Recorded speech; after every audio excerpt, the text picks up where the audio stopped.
Before the day even dares to open its eyes, you are already moving. Not quite awake, not quite anything yet, just a shape in the cold, a breath in the blackness, a body remembering its duties before its bones remember comfort. The hearth is dead again. The embers didn't last the night, no matter how carefully you banked them. Ash curls around your knees as you kneel into its silence, cupping the last whisper of heat like a secret. It does not thank you. The floor is stone. Your knees are soft. The balance between them is unfair. There's no light yet, just suggestion. Just the hint of a world forming around the shape of your breath. One window, painted with frost. One door, swollen in its frame. One blanket, not yours, draped over a chair you're not supposed to sit in. The house sleeps above you, thick with dreams you're not allowed to disturb. You move like guilt through the stillness, trying not to exist too loudly. Your hands fumble for the coal scuttle. The metal is colder than memory, sharper than thought. You carry it out into the yard where the wind waits like punishment. The air has teeth. It bites with quiet enthusiasm. Your breath escapes in soft white clouds, like a spirit you've given up trying to keep. There's a way to move through this life. Quick, quiet, invisible. You have learned it without meaning to. There are rules, none of them written, all of them sharp. Don't let the door creak. Don't let the kettle rattle. Don't let the floorboard groan beneath your weight like it resents you. Everything groans in this house, even you, though only on the inside. The coal is damp. It always is. It hisses when you feed it to the fire, spits like it's angry. But you coax it anyway, gently, the way you might comfort a child who doesn't like you. There is no glory in lighting the fire, only soot, only ash, only the creeping warmth that climbs your fingertips like hope with a limp. The scullery is colder still. Water waits in its buckets, thick with ice at the rim, as if even it doesn't want to be touched this early.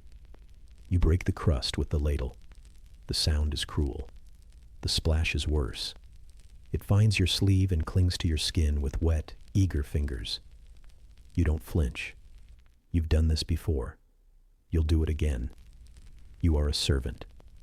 The world arrives in tasks, not moments. Upstairs, someone turns in their sleep. The ceiling moans like an old complaint.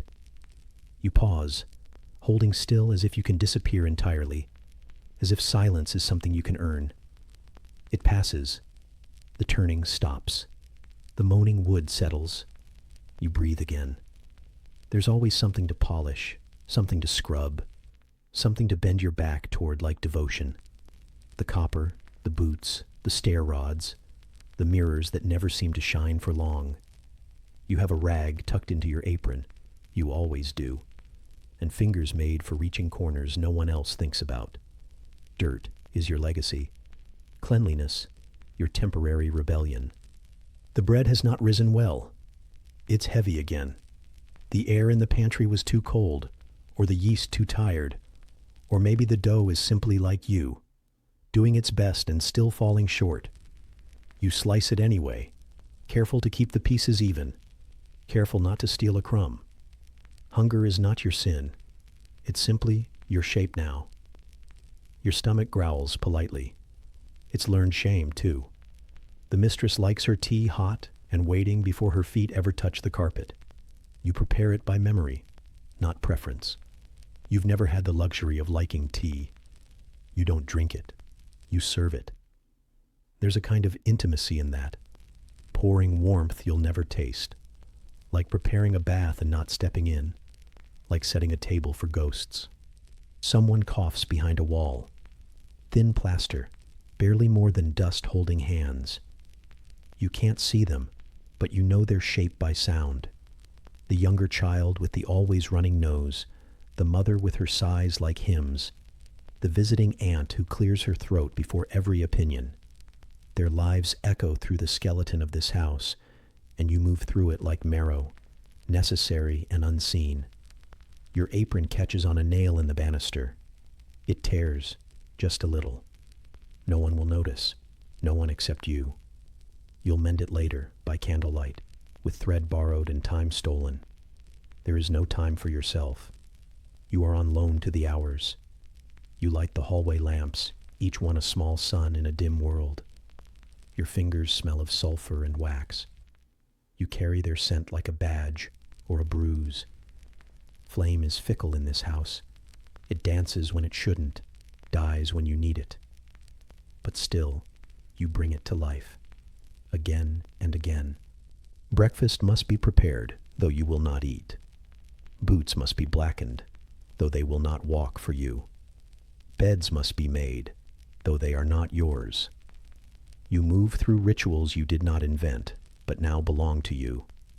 Like prayers in a borrowed tongue, like habits worn into your spine. The sun finally stirs outside, but it is not warm. It is pale and hesitant, as if even it doesn't want to be here. Light creeps into the corners of the house like someone apologizing. You don't mind. Shadows are easier to hide in. You catch your reflection in the side of the kettle. A blur, a suggestion of a face. Not yours, not entirely. Just the servant's face, the one that does the things. The one they might remember, vaguely, as reliable, or quiet, or not there at all. And still the day hasn't truly begun. Because it won't begin until someone else rings a bell, or sighs your name, or claps their hands in search of something they'll never look for themselves. The day begins when you are called into it, like a tool taken from a drawer, expected to be sharp and clean and ready. Until then, you prepare, you endure, you fold time around your fingers like linen still damp from the line. Because the day may not yet exist, but you do. Somewhere beneath the weight of it all, the silence, the tasks, the hunger, the cold. There you are, moving, breathing, beginning, again. And as the first bell rings out, sharp and expected, you carry yourself toward it like always. Not quickly, not slowly, just as needed. The bread still warm on the tray, the coal still smoldering in the hearth, the morning air still pressing at the windows like a beggar that never goes away. And somewhere behind all of that, behind the kettle's whistle and the hush of stockinged feet and the clink of the sugar bowl, the rest of the house finally begins to stir. But you have already been here for hours. You always are. And the day, such as it is, has finally allowed itself to arrive. Softly, reluctantly, with steam and footsteps and the faint scratch of a rat beneath the stairs. Dreaming of bread, perhaps. Just like you. The fire is lit now. It has accepted its burden and glows with a tired sort of defiance, licking the inside of the grate like an old dog testing its teeth. But it's not for you. The warmth never is. It stays in the drawing room, curling around polished boots and velvet hems and laughter you aren't meant to hear. Where you are, the fire is only a memory. You carry it on your sleeves, faint and ghosted, in the smell of soot that clings to the hem of your apron. But the heat itself is gone, left behind in another room for another kind of person. Now, there are ashes. They are always the first offering of the morning, the gray, feathered reminder of something once warm and living, now soft and cold and strangely personal. You scoop them with a rhythm your body remembers better than your mind. Bent spine, tilted wrist, sift, lift, carry. The pail creaks, the brush whispers. The ashes do not protest. They are tired too. They cling to your fingers like secrets. They find the cracks in your skin, the ones scrubbed raw from yesterday, and settle there. They do not sting, not anymore. Your skin no longer remembers a time when it was not part of the house, the coal, the smoke. You are made of these things now. You tip the ash into the tin outside. It sighs as it lands. Not a sound, really. Just the hush of something that has given all it had, and now waits to be forgotten. You understand that sound. In the scullery, the water waits. Always too much or too little. Always too hot or too cold. Today, it is a slab of ice in a metal basin, and your job is to break it open with the ladle. The crack is sharp, unforgiving. It echoes off the stone walls like a punishment. Your fingers plunge in. There's no ceremony to it, no pause, no hesitation. Only the sting. Only the way your breath catches in your chest, the way your knuckles go dumb before you've even started scrubbing. But this is the work. These are the rites. You wring the cloth until it begs. Dip it again. Wring again. Your shoulders ache before the second bucket is emptied, and your skirt is damp where it brushes the flagstones. You shift your weight. You keep going. There are no rewards for being quick, only rebukes for being slow. The walls in here sweat with damp. Mold creeps quietly in corners no one speaks of. You know which boards never dry, which stones weep in the cold. There is a rhythm to their decay, just as there is in your limbs. A silent, pulsing rot that no one sees unless it inconveniences someone important. And the silence. The silence lives here more than you do. It hums in the kettle before it sings. It presses against your back as you scrub. It lives between the wooden beams above, hanging like cobwebs, seen only when the light catches it just right. The kind of silence that isn't peace, but waiting. Waiting to be broken by a bell, a boot, a voice you must pretend to admire. Your hands ache, not with sharpness, but with the long, dull pull of repetition. There is no single moment of pain to point at, only the hundreds stacked together, like bricks. You are always building something with your body, not a house, but a usefulness. And when that usefulness fades, you will vanish with it. A rat stirs behind the wall, just once, a single careful scritch, not a threat, just a reminder that you are never alone, that the house has other listeners, other watchers. The rat knows its place. So do you. Steam curls from the washing pot like a dream you're not allowed to enter.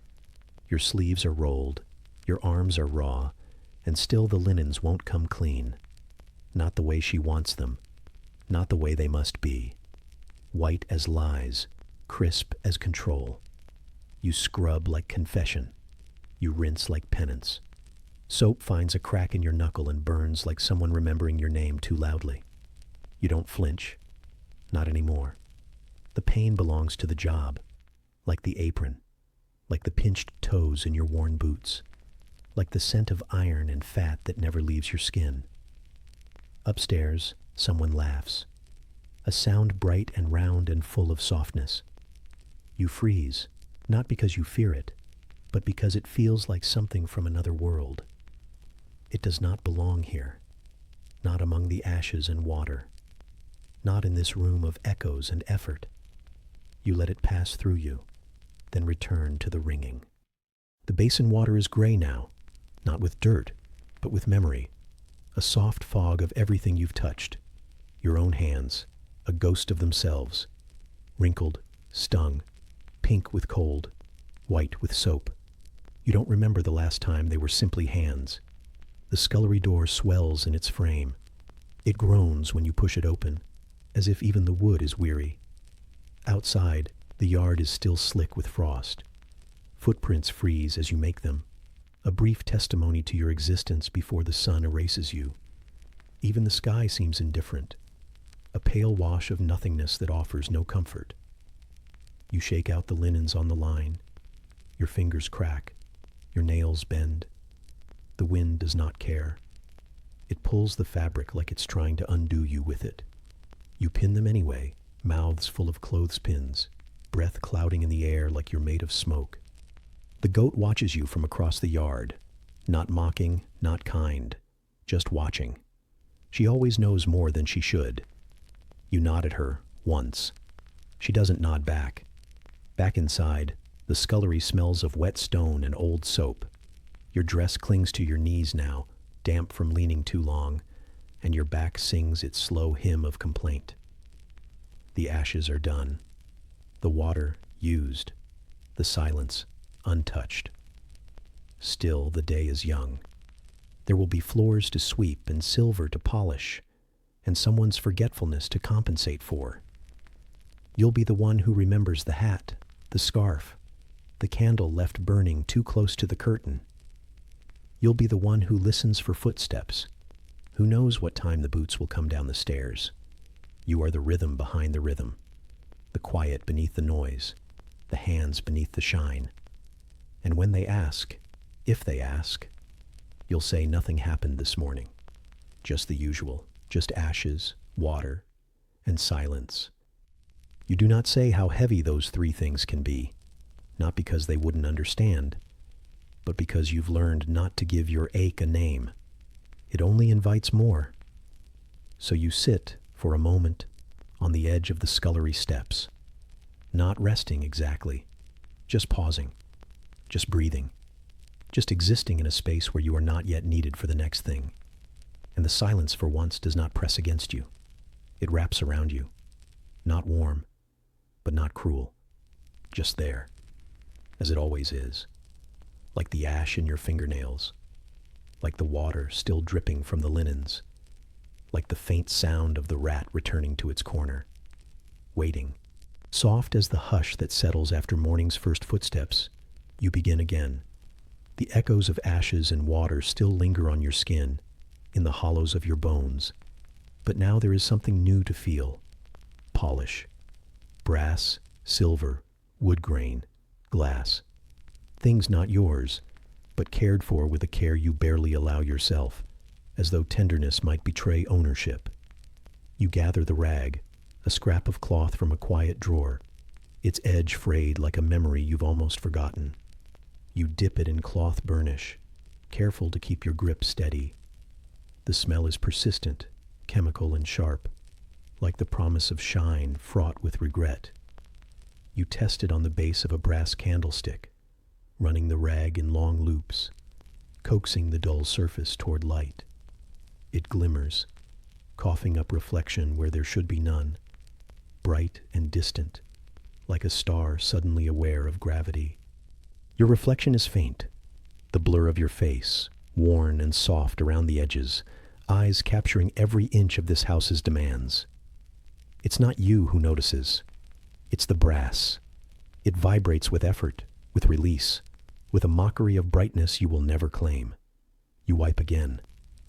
The rag gains weight, fine dust, tarnish, the residue of other people's warmth. You drag it across the silver tray in long, deliberate sweeps, and you think about how many times that tray has carried warmth into rooms you will never enter. The taste of stale tea returns to your tongue as you polish wood grain next, a table that supports the lives of others.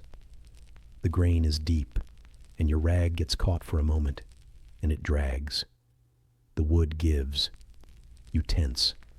The table is resilient. You cannot say the same for yourself.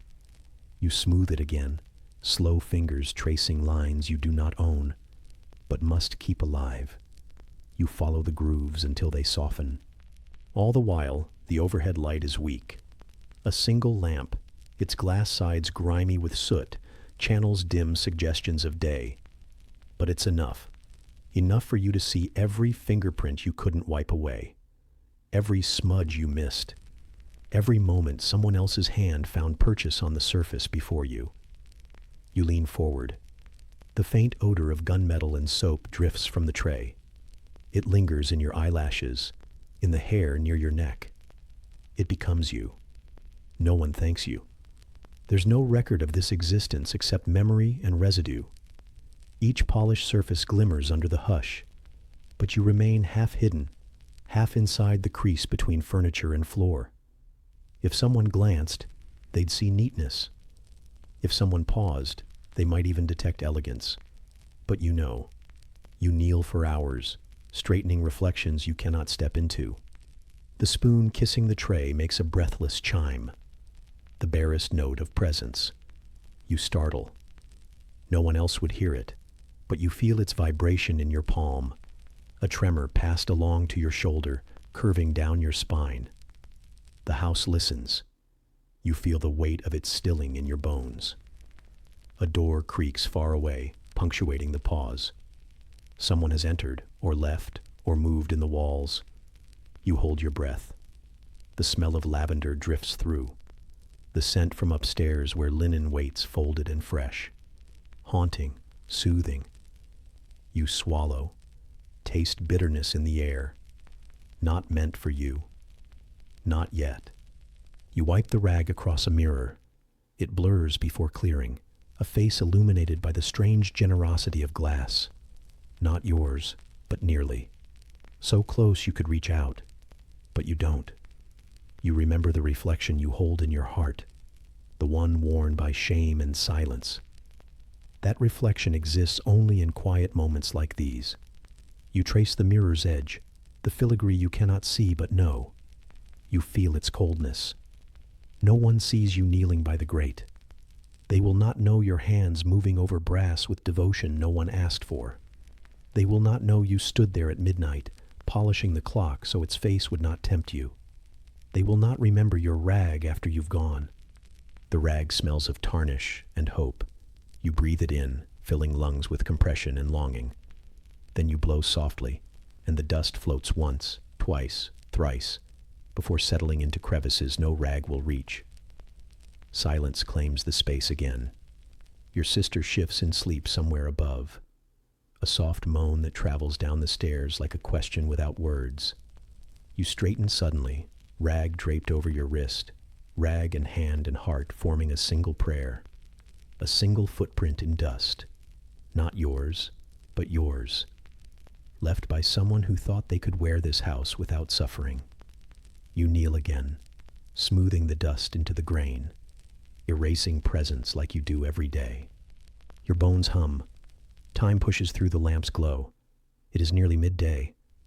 The brass glitters now like tarnished gold. The wood breathes softly under your kneeling weight. Your rag lies beside you, limp and used. You rise. Your knees crack. You blink. The silence deepens. No one speaks. No one thanks you. But you are here. You exist in these surfaces, in every glint and crease. You are the keeper of shine, the vanisher of blemish. You are the hidden eye that reflects the lives of others. You step away. Your boots make soft taps. You pause by the mirror. The figure smiles, soft, resigned, worn. It is the only face that will hold your gaze today. You turn and leave the room. The rag remains on the table where only the dust will touch it now, and the surfaces stay polished, bright enough to see your absence in them, faint enough not to forget what brought them shine. A breath drifts across the brass, and for a moment, the house remembers you. You finished polishing just minutes ago, though the surfaces seem to sigh behind you as you step away, the echo of shine lingering in the hush. Now, there's something else pressing against your ribs, the weight of cotton and linen, and invisible threads of command. The morning has slipped past its first tasks, and already your uniform waits, draped over the back of the kitchen chair like a promise you didn't want to keep. It is always ready, always crisp. A second skin that grew sharp without ceremony, fitted to perfection in the absence of comfort. You begin by smoothing the fabric with tentative hands, fingertips tracing the collar stiffened by starch. The cuffs starch so hard they seem to remember their own edges. The stitchwork is precise, uniform, purposeful. You breathe over it and feel the heat of instructions, expectations set so clearly that the cloth seems to tighten in response. You lift it. One sleeve folds open like a promise, and you draw your arm through, not softly, but carefully, minding each fold so the starch does not crackle too loudly. It resists, the linen cool and rigid against your skin. You step into the other sleeve, settling the shoulder in place, adjusting the waistband. The buttons are cold metal that press into your chest, reminders of formality, boundaries, propriety. You fasten them one by one, each snap a declaration that this body is no longer yours alone. It is borrowed, lent, expected. The skirt, or trousers, depending on your role, settle over your hips like a promise unfulfilled. It's heavy with tradition. It creaks when you sit, stabs at your waist when you bend. The fabric is coarse, scratchy at the seams where it rubs raw the tender edges of your fingers. You could smooth it out, but the effort would rip it, tear the illusion. Instead, you press the cloth flat with your palm, forcing it into place until it stops protesting. Underneath, your skin remembers softer times, the thin dress you wore in spring, the ragged shawl you fished from street corners, both gone now, stored somewhere between chores and sacrifice. This uniform doesn't bend. It doesn't forgive. It holds you upright in halls that require you to be small, quiet, compliant. And your body, you realize, has learned to obey. You walk across the scullery to the sideboard where your cap, or hat, or no hat, is waiting. It is starched, too, sprung to shape like a birdcage. You hesitate before placing it atop your hair, aware of how it announces you. Not a person, but a station. Your hair, once a freedom of warmth, is now tucked and hidden. A knot at the nape, a daily sacrifice. You lean your head forward. You feel the hat edge press, a gentle bruise across your skull. There is no mirror. You cannot look at yourself. But in the sliver of reflective tile above the hearth, you glimpse a shape, a silhouette bent in the uniform's armor. It is recognizably you, chin high, shoulders squared.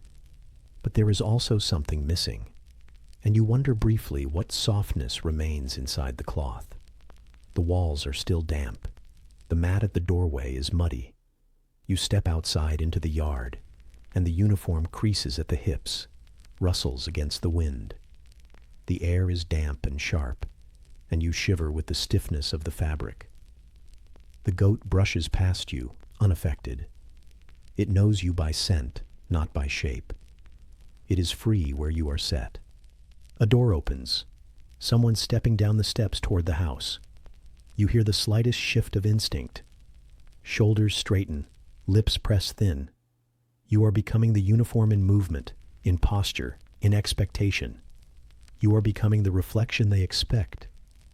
You are not you anymore, not entirely. And yet beneath the fabric, you still breathe.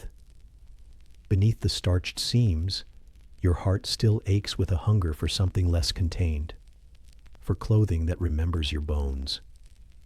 Beneath the uniform's weight, your hands remember what softness feels like when it's not hidden. But that memory must stay secret, folded away beneath layers of black and white. The uniform demands obedience. You switch colors without protest. You return indoors. The fire is small, but the kitchen is already warm. The steam rises, and you feel the cloth loosen slightly as heat presses against it. A drop of sweat beads on your neck. It's a small malfunction of submission. You reach for the rag on the sideboard, still the one you used for polish, still waiting patiently even after its work is done. You wipe at your brow, careful of the cuff. The linen resists. Your fingers tug at the thread. You smooth it back into place. The house listens.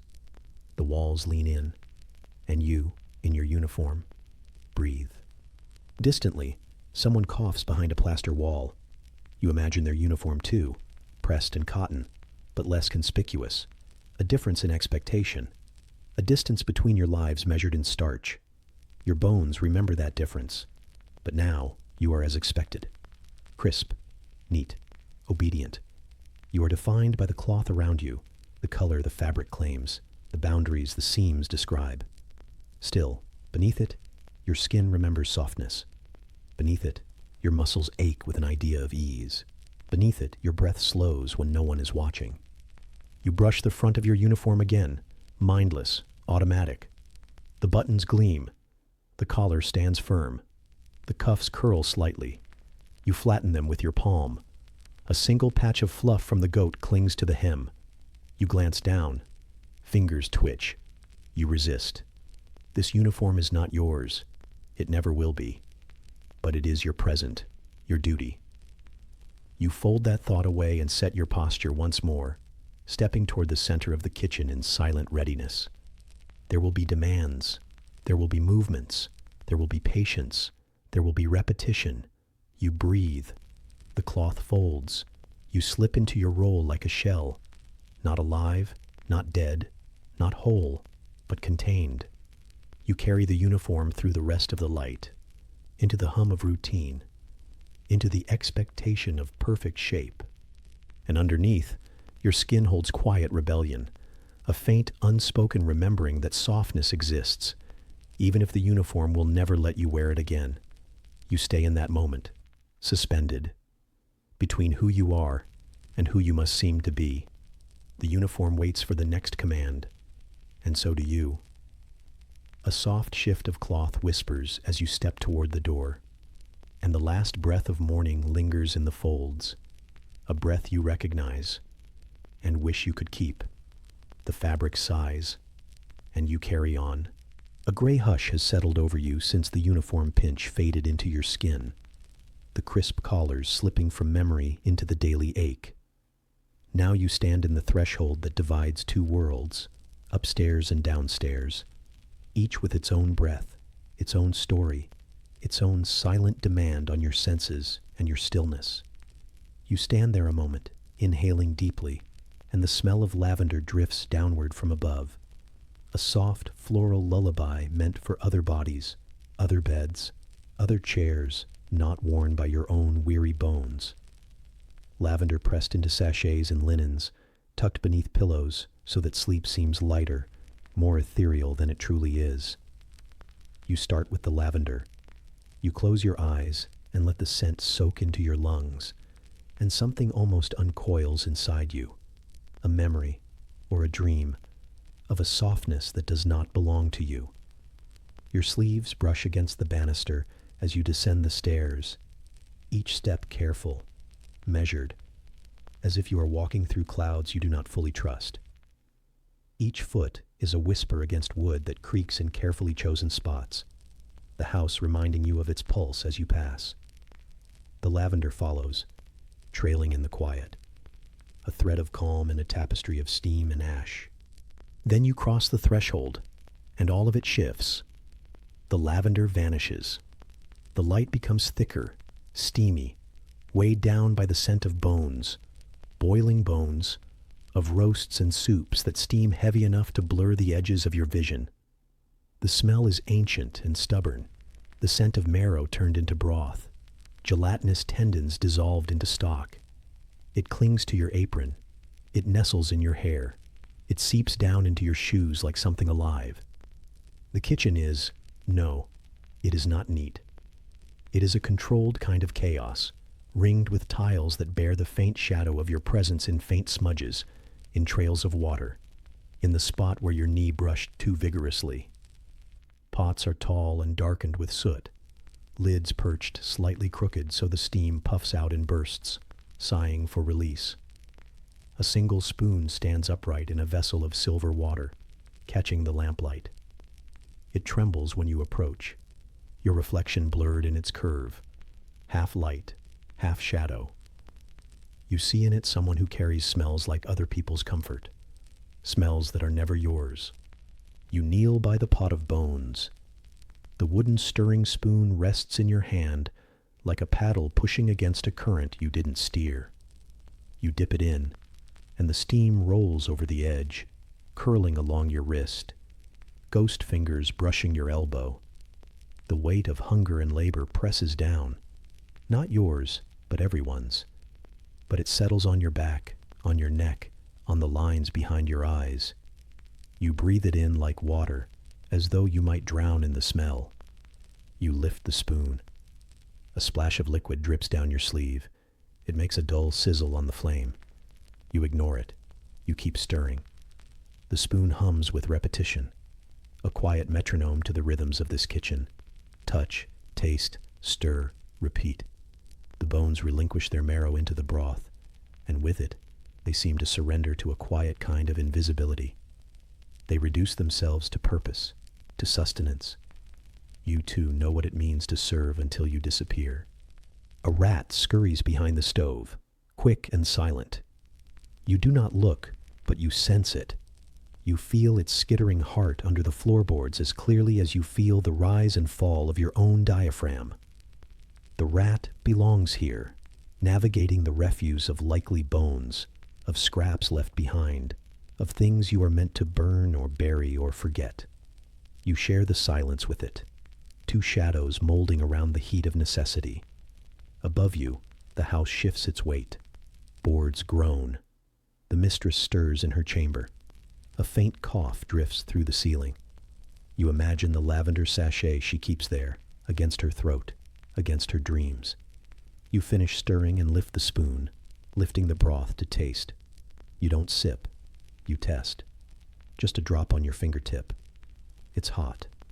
The flavor is rich and quiet, a hush beneath other griefs, as though the bones carried stories to be told only in steam.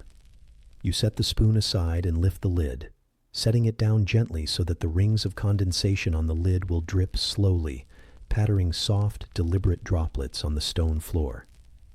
You wipe your fingers gradually on your apron, careful not to smear oil across your skirt. The smell rises again, deeper now, like you are breathing history, fragments of livestock, of seasons, of patience distilled into broth. Your back aches as you straighten. You turn and sweep your gaze across the kitchen. Pots, pails, piles of sliced vegetables waiting to be boiled, jars of dried herbs that hold a kind of silent promise, and always the steam. It shimmers in the lamplight as if the air itself has memory, as though every breath you exhale leaves a trace behind.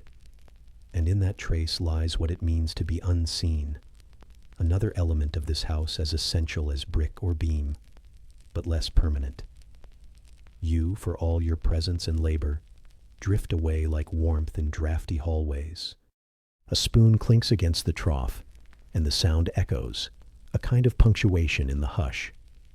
You pause, then resume, scooping broth into bowls, setting them on a tray for passage upstairs. The weight of one bowl, then two, then more, steadies itself between your hands. You carry them as though bearing candles into darkness. You step lightly, avoiding puddles of broth that have spilled on the tiles beneath the pot stand.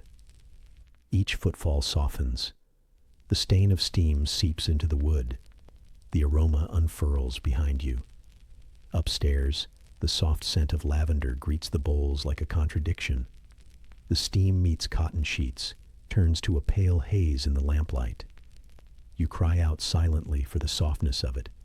You press ankles together, you steady the tray, you place the bowls. The mistress will taste it, glance upward, perhaps say nothing, but you breathe through the scent, swallow again, and step back downstairs.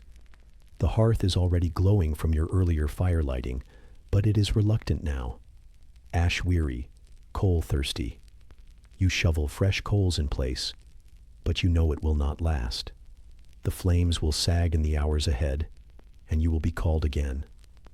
Already you can imagine the chill rebounding at your skin, the steam gone quiet, the ladle waiting. You retreat to wash up. The soap is coarse, the water barely warm. It scalds and numbs simultaneously. You scrub each bowl by hand, dredging away the marrow-slick film and the trace of bone. Your hands show it. You do not mind. The bristle lines imprint into your skin, evidence of purpose. But the hands tremble a little. They remember something besides service. The goat bleats softly in the yard.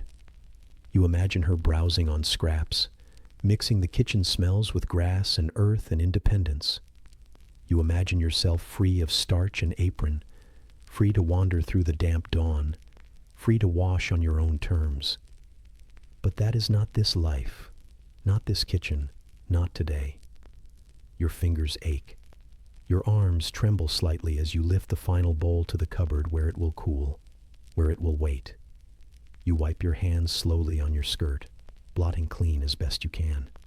Every crease feels heavy. Every fold holds the weight of the day. You step outside. The air is sharp. The goose walks purposefully away from you, tail tucked, feathers ruffled. She carries no intention to soften. You nod at her, and she ignores you. You understand. You retrace your steps back to the scullery. The pot is empty, the steam spent. You wipe the lid. You replace the ratchet handle. You turn a simple cloth over the stone ledge. All as it was. And yet, everything changed.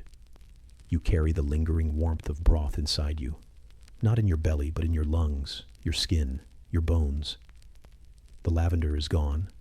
The steam has receded. The smell of boiling bones remains, faint and persistent, a memory falling like dust. It clings to your clothes, your hair, your soul. You pause at the threshold, breathing in again. The silence is thick, but not empty.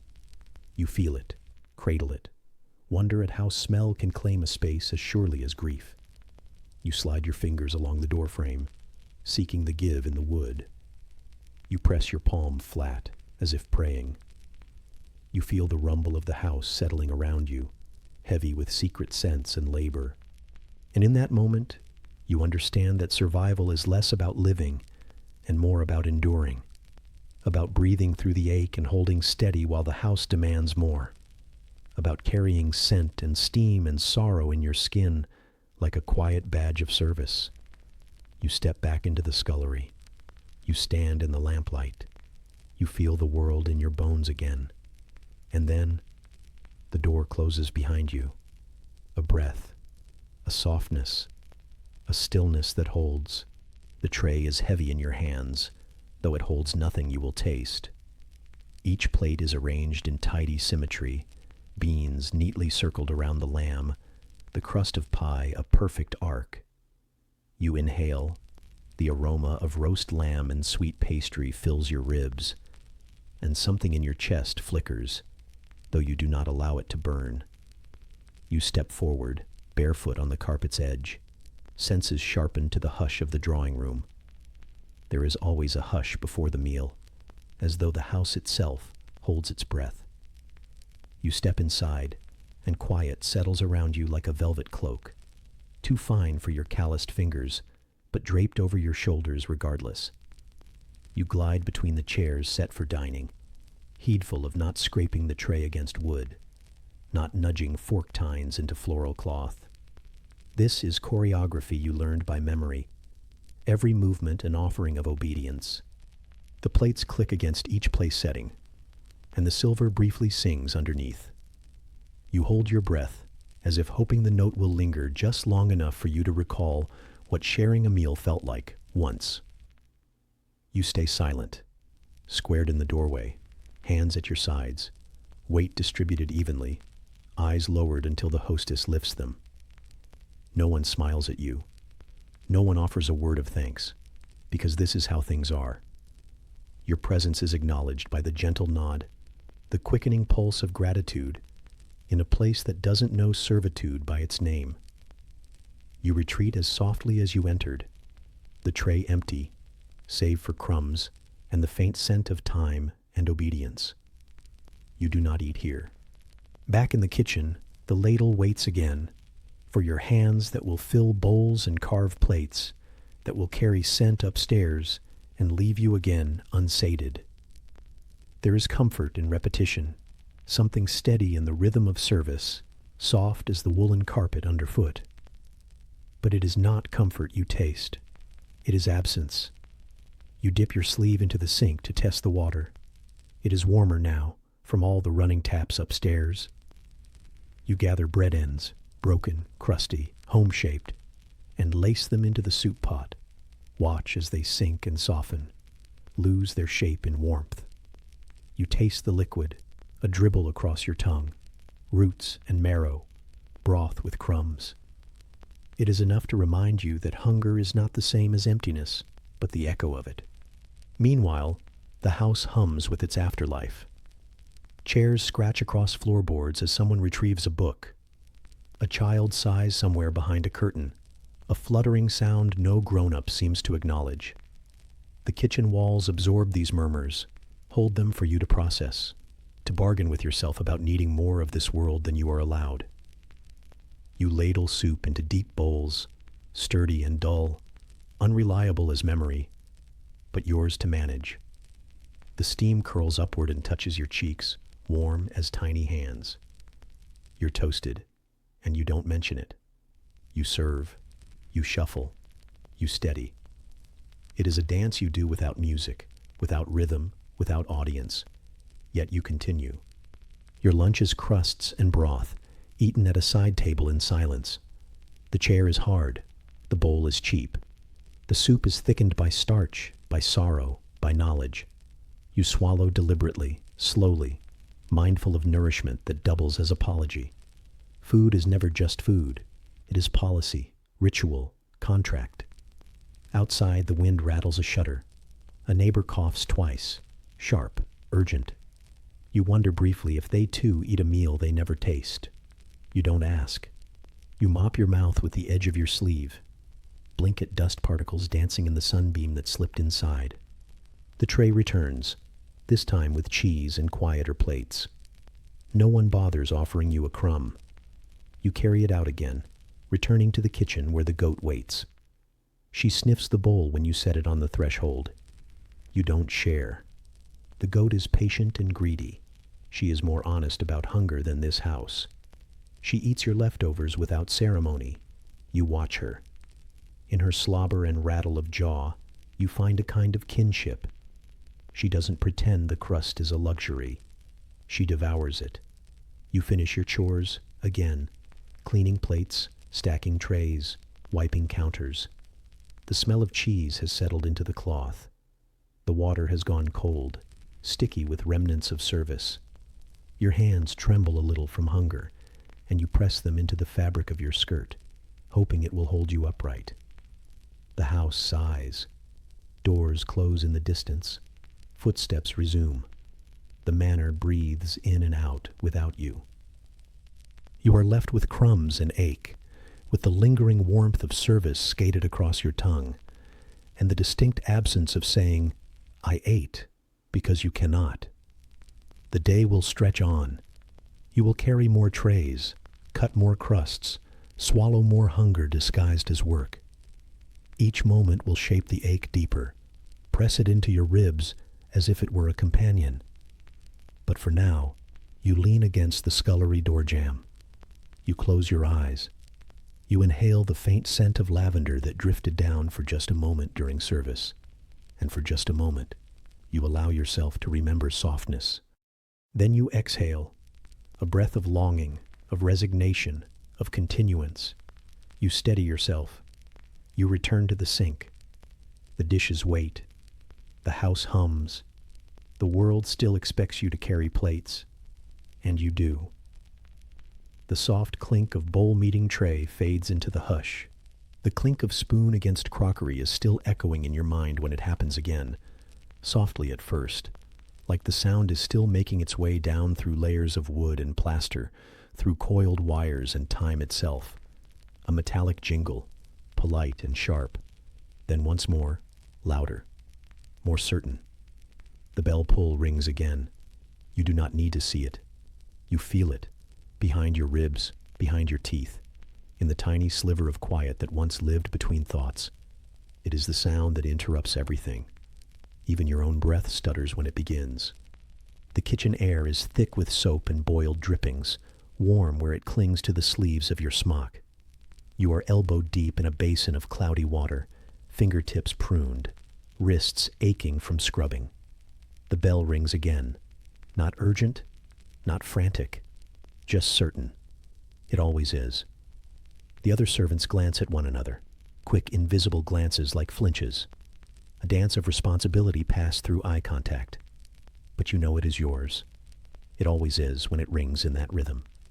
The drawing room bell, afternoon tea, a forgotten handkerchief, a teacup with a chip only they can see. You dry your hands on your apron, already damp and stinking faintly of fish stock. You smooth your hair, though it resists, curling and fraying like straw. You step from the stone kitchen floor onto the wooden one, your soles catching on the uneven ridge as they always do. You begin the climb. The staircase has learned your weight. It creaks beneath you in familiar tones, a music only the walls understand. You keep your head bowed slightly, not from reverence, but from memory. There was a time you looked up and your eyes met hers before she expected. You don't make that mistake anymore. The bell pull stops ringing once your foot touches the third stair.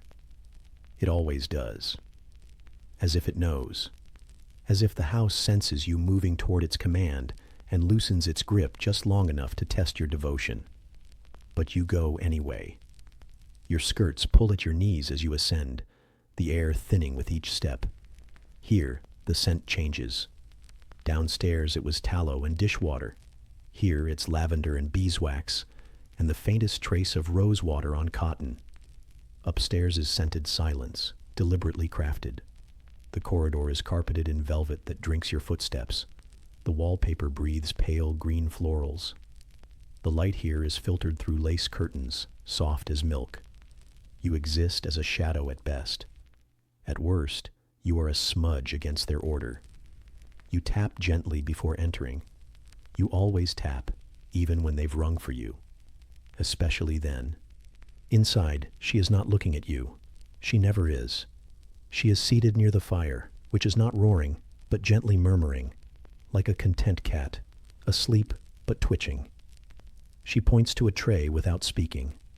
A porcelain teacup sits at its center, white and fine and trembling from the draught. The teaspoon lies slightly skewed. You straighten it. That is all she wanted.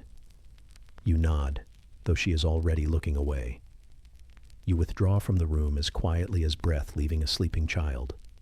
Back down the stairs, the scent shifts again. Sweat, soap, damp linen. The second shift of the day, already curling around your spine. You descend not like someone leaving a place, but like someone returning to gravity. You try to slip back into the moment you left, the water, the soap, the rhythm of scrubbing, but it no longer fits. The moment has wrinkled. The bell lives behind your ear now, faint and echoing, waiting for another pull. You do not sit. You do not lean. You clean, move, nod, clean. Each act is punctuated by waiting. The waiting is invisible, but you feel it. It's in the way you don't let your shoulders drop, in the way your hand hovers above the teacups for a beat too long. You are never quite done. You are always almost called. Sometimes the bell rings for no reason, a tug by accident, a guest unfamiliar with the string's gravity, a child playing games from the upstairs hall. Sometimes you run and arrive to nothing, and even then, you apologize. Because that is what is expected. Your time is not your own, and so your apologies must be. The worst is when it rings just as you sit. You do not sit often, but once a day, maybe twice, you allow your bones to fold, just for a moment, onto the edge of the bench near the scullery. That is when it rings. As if the bell can smell relief. As if it lives for denying it. Once, the bell rang while you were outside, hanging linens in the sharp wind. You heard it through the window, a soft trill that pierced the chill. You dropped the sheet, even though it had not been pinned, and ran. By the time you returned, the wind had dragged it into the mud. You cleaned it again, alone, in the dark. The bell is not cruel. The bell is not kind. The bell simply is. At night, it echoes in your dreams, not as a sound, but as a feeling, a sharpness behind your ribs, a jolt in your feet. You wake without memory, but know something is expected. That is the nature of the bell. Sometimes you imagine the cord in her hand, how light it must feel. Just a twitch of fingers, just a tug, nothing to it. And yet it rearranges your world. You imagine pulling a cord yourself one day, summoning someone with no explanation, just because you could. The image is soft and small. You let it fade before it becomes dangerous. You return to the basin. The water is colder now, and the soap has sunk beneath the surface. You stir it gently, like soup, and begin again. Plates clink. Cloth wipes. Silver dulls beneath your breath. And behind your thoughts, always, the bell. It will ring again. Maybe not this hour, maybe not this day, but it will. You carry the knowing like a tray, balanced, steady, polished until it reflects nothing of you. Outside, a wind presses its weight against the windows. A floorboard above creaks, slow and pained. Someone laughs beyond the stairwell, soft and brittle. You breathe all of it in. You do not let it reach your core. And then the hush returns. The moment between. The space where silence folds like fabric. And in that space, the bell pull rings again, and the sound lingers, thin and metallic, like a thread pulled taut through time. The bell rope still sways slightly in your mind, even though the sound itself has long since been swallowed by the walls. That tiny tug, that silent command, it echoes not in your ears, but somewhere deeper, between the ribs, just beneath where breath lives. You return to your feet before realizing you'd sat down. You always do. Reflex is faster than thought, and thought is slower now, dulled by starch, footsteps, and the hum of endless, watchful silence. Silence is not absence. It is a presence with rules. You know them better than you know your own face, which you haven't studied in anything better than a dull tin mirror since Michaelmas. There's the tilt of the chin, the direction of the eyes, the stillness of the hands, the precise folding of fingers when standing beside a doorframe, waiting to be dismissed. There's the half-breath you must hold when passing through a room not meant for you. The hush of linen skirts when you move, calculated to never brush too loudly against the banister. You speak with posture now, with compliance, with the absence of interruption. Your back aches with things you've never said, the small ones most of all, questions left inside your throat like unswallowed crumbs. Is it cold where you are? Did you see the frost on the rose hedge? Are you, perhaps, also human? But these are not allowed. Your speech lives now in action. The shoes polished and placed just so. The handkerchief embroidered with initials you will never utter aloud. The tray balanced, the spoon aligned, the curtain drawn exactly to the inch where sun meets preference. You are not voiceless. You are encoded. And yet, your voice, your true voice, softens in memory, like a candle burning without a wick. You remember singing once, somewhere, before your body grew into this uniform and your name shrank down to girl or boy or you there. Maybe you hummed in fields. Maybe you whistled in a lane. That memory's edge is blurred now, like the hem of a worn apron dragged through coal dust. Sometimes the younger maids speak too much. They try to fill the quiet with nervous words. They don't yet understand that sound is a currency, and you've spent yours. They giggle behind their hands and whisper down the corridor until the cook's door slams or the butler clears his throat. Then their faces go white, and their tongues retreat, tucked in behind clenched teeth. Even in the kitchen, the rules remain. If the mistress walks in, even the steam holds its breath. There are stories stitched into the seams of this house, not the ones in books, but the ones you're not supposed to notice. The glances not exchanged, the letters hurriedly tucked into drawers, the child who won't stop crying when the uncle visits. You see them all, but seeing is not speaking. So you polish, you sweep, you carry trays heavy with meat you will never taste and place them with precision. You are a kind of punctuation, something that organizes the space between their words, a comma made of wool and will. In your room, if it can be called that, you sometimes allow your thoughts to whisper, not loudly, not even aloud, just enough to press gently against the inside of your skull. What would it feel like, you wonder, to laugh without worry, to call someone by their first name in daylight, to make a mistake and be forgiven? But the house does not bend for your curiosity. It tightens when noticed. It sharpens when spoken to. You've learned to be smallest when someone looks at you, not to cower. Number. There's no shame in you, just necessity, like steam curling toward a crack in the ceiling, like mice shifting between floorboards. You exist best in the corner of the eye. The governess once said something in passing, a complaint about how the staff hover. You held that word in your chest all evening. Hover. It made you sound like a fly, like something that buzzes just close enough to be annoying. But you are not a fly. You are gravity, quietly applied. You are the reason teacups are full and curtains drawn and towels still warm from the stove. You do not hover. You haunt, in the kindest way. There is a rhythm to it all now, a kind of choreography between the things you do and the sounds you avoid. Even your breath adapts to the pace of this life. Soft on stairs, shallow in parlors, long in the scullery where you are briefly allowed to exist. Sometimes, on the rarest mornings when no one calls for you, you sit on the back steps with a cold heel of bread and let your lungs do what they like. Breathe. Just breathe. The silence feels different out there. Less punished. More yours.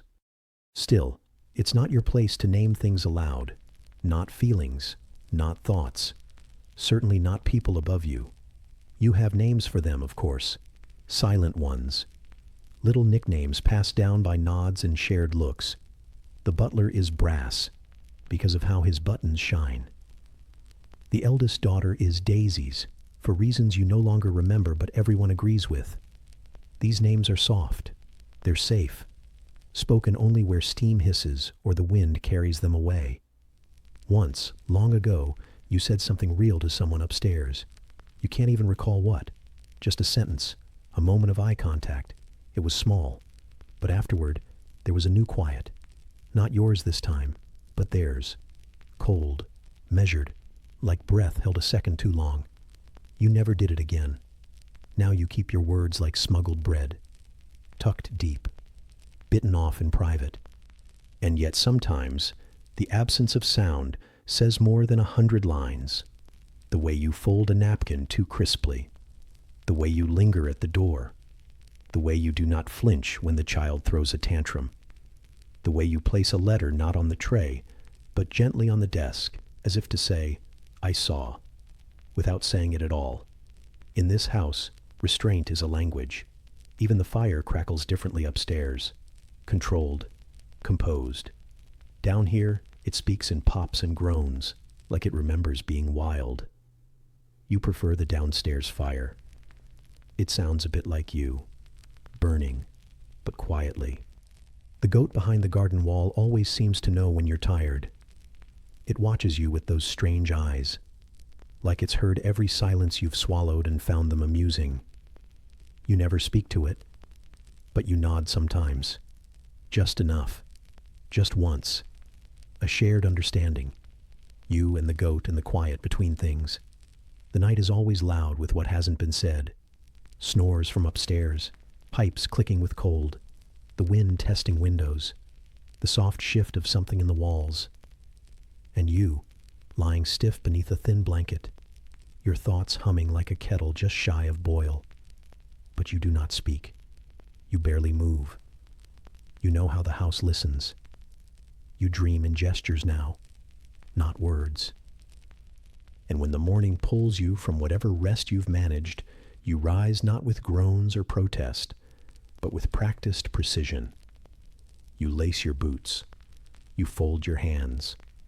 You go where you're expected. And when the mistress lifts her teacup, you already know what she hasn't said.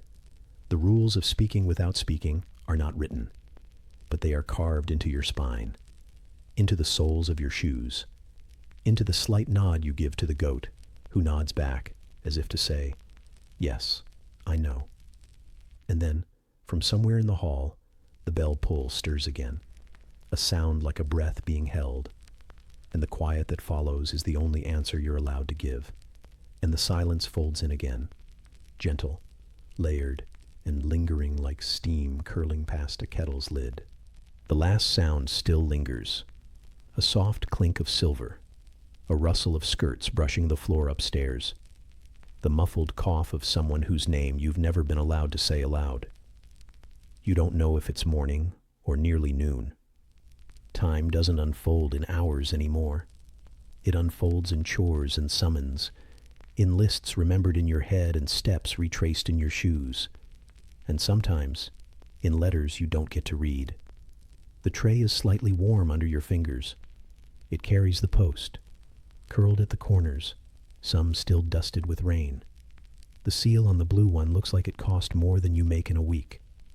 It rests beside two others.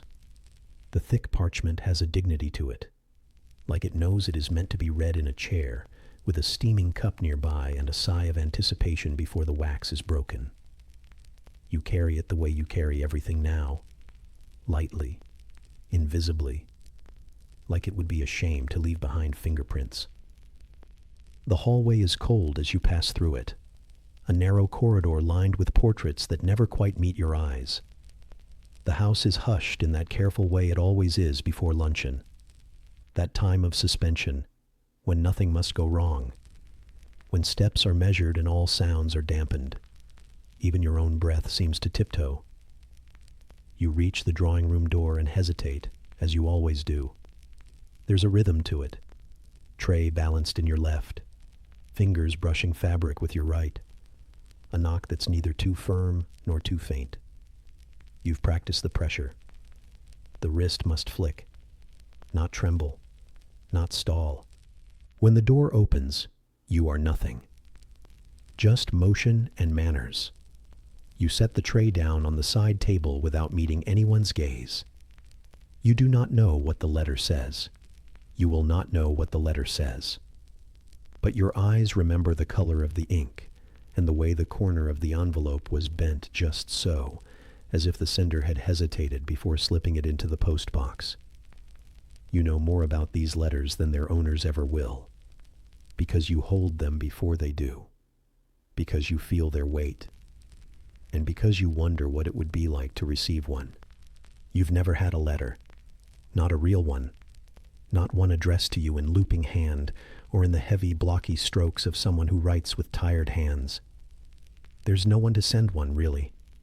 Your mother couldn't spell, and your brother, if he's still alive, would not know where you are.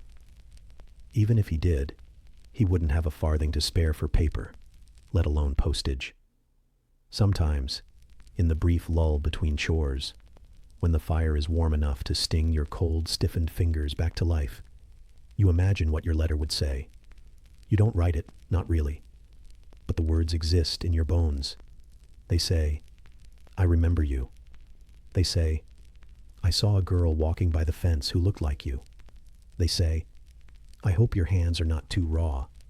They never say, "Come home," because that part is too soft to think about. And also, there is no home. There's a cupboard in the back corridor, the one that always smells of moths and polish and pipe smoke, though no one smokes anymore. And sometimes, when you pass it, you imagine tucking your imagined letter there. You imagine pressing it flat between old linens, as if it had always been yours. But you don't get letters. You deliver them. You carry them.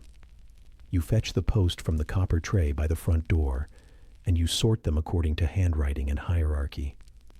You even once caught sight of the word dearest written on one.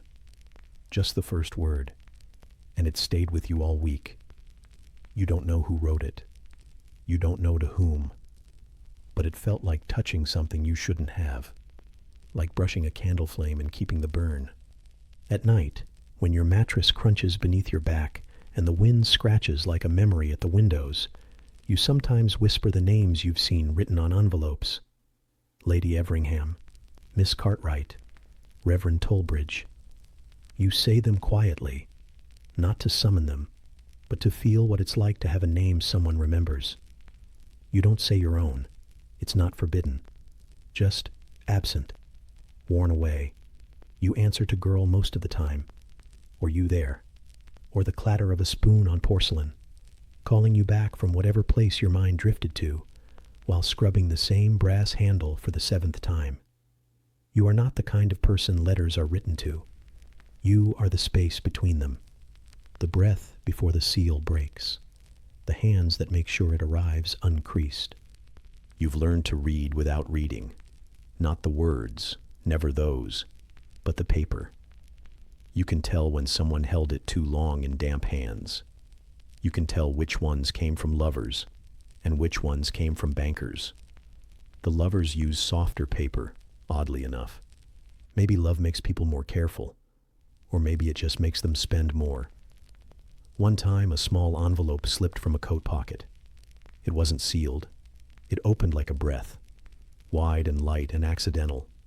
You didn't mean to look, truly. But the first words caught your eye. It was cruel of you not to answer. That's all. Just that. You slipped it back without touching the edges. You were younger then. You didn't know how heavy even one sentence could be. Now, you know. Now, you walk through a world of unsaid things. You serve tea to people who don't speak to one another. You dust around chairs that were pulled back in arguments no one mentions. You carry silence as surely as you carry the post. You think about writing sometimes. About stealing a stub of pencil and a scrap of butcher's paper and scribbling out a line or two. Not for anyone to read. Not for anyone to keep. Just to feel the graphite drag across something that could hold your voice. But then the bell rings, or the kettle hisses, or someone shouts about the missing napkins, and the thought crumbles like ash. Even if you wrote it, where would it go? Who would read it? Would the words reach someone? Would they be opened, or left on a table, or torn in half in some drawing room far from here? So instead, you carry other people's words.